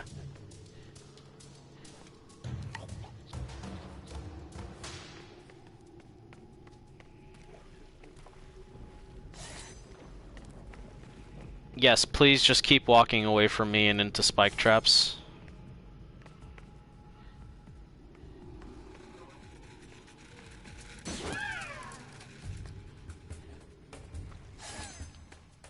I don't know, they're kind of frog-like to me, at least. They seem a little frog-like, right? Like, I don't know. To me, they strike me as frog-like, but I might be wrong. Crafting cancel. They are, but they're fucked up.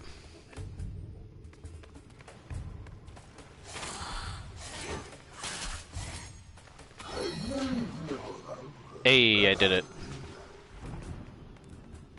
That fucking hurt though.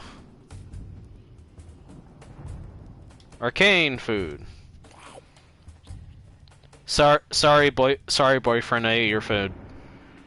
Get it? Cause it's arcane food. Haha. Anyway. That's 2 bounties done. So this is a good run.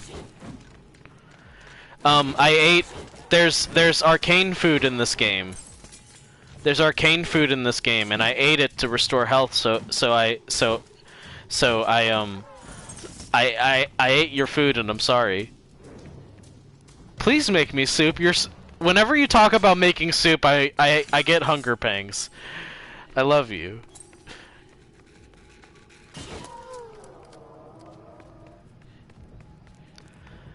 You sound like...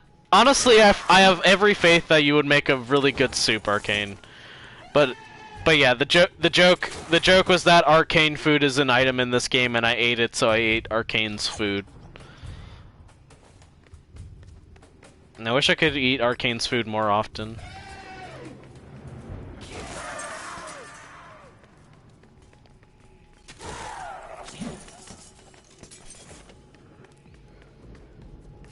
Fellas, is it gay to be gay?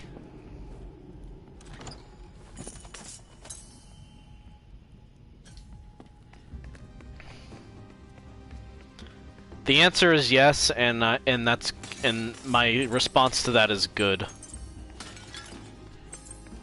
Fuck.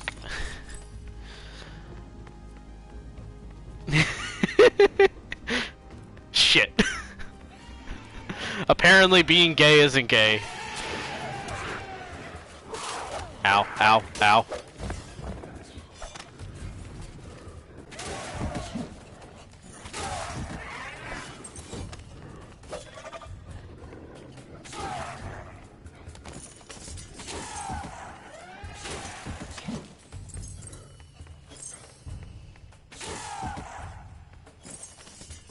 Fuck you. Yay, another one!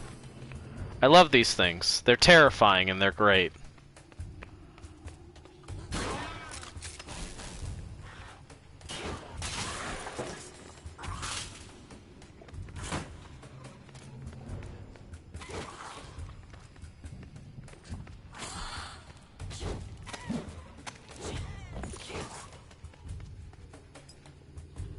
You don't even get a lot from killing them. They're just a cool enemy.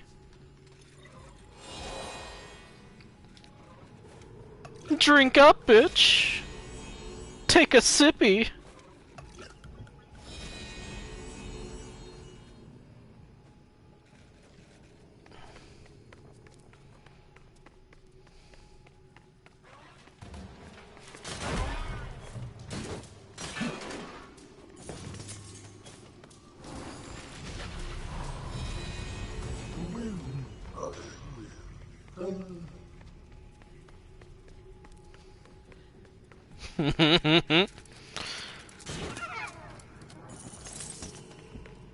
I'd say I'm sorry, V's, but you know I'm not.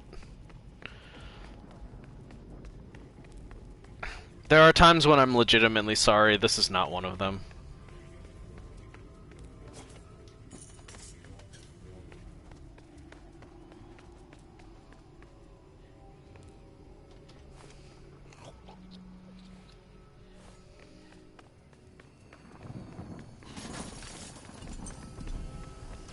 Grind. Whole bunch of archers, apparently.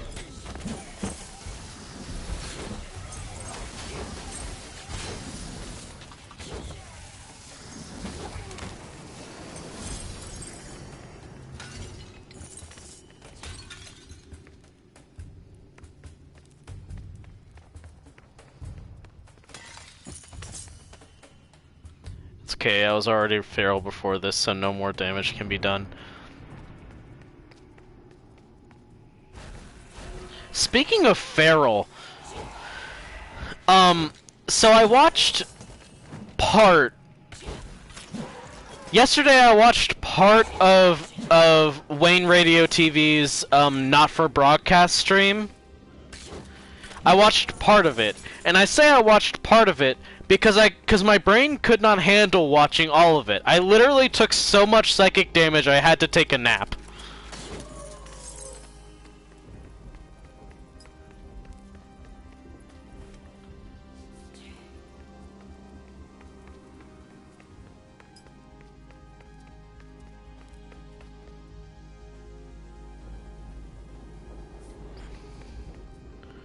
I think you have multiple gifts that will be alerts on the stream eventually. Hell yeah.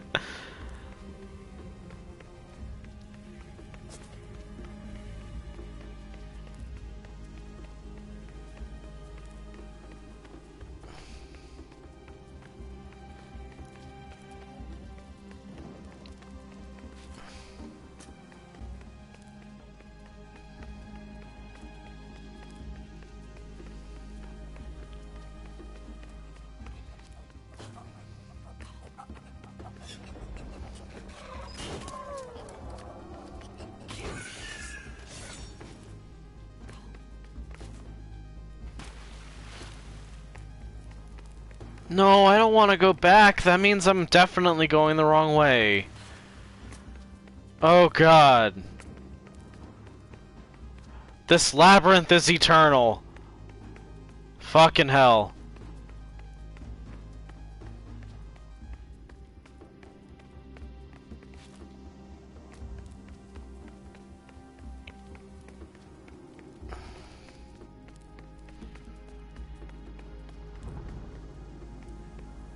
The exit's gotta be this way though, right? It feels like it has to be.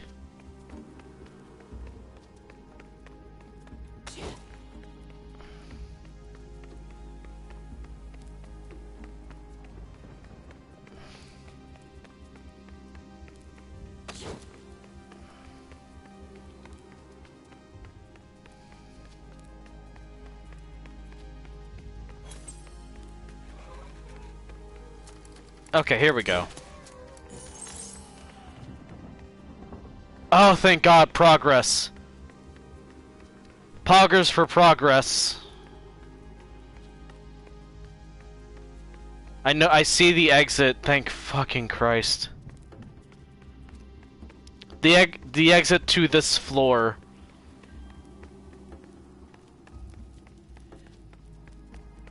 Progress, thank you.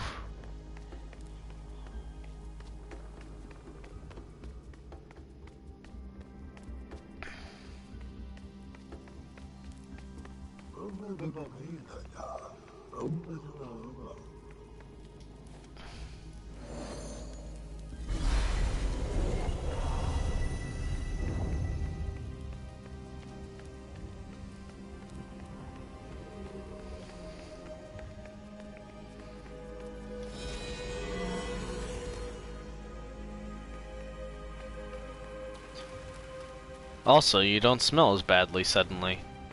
That's good.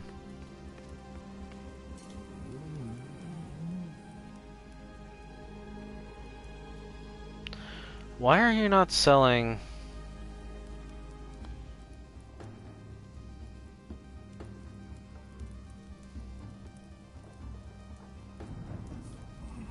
what I want you to have? Okay. That's gonna be enough. That's gonna be enough. I've gone a whole hour ahead because I did not know what was coming.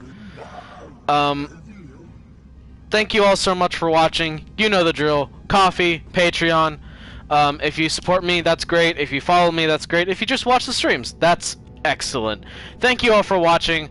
Next stream is Thursday. I will see you all later. Have an excellent night. Have an excellent night, a chill afternoon in which you are alive, and a morning that is a morning. Have a morning that is a morning. Don't have a morning that isn't a morning. That might be a little bit disorienting, and your time stream might be fucked up. Very important warning. But yeah, thank you all for watching, and I'll see you Thursday.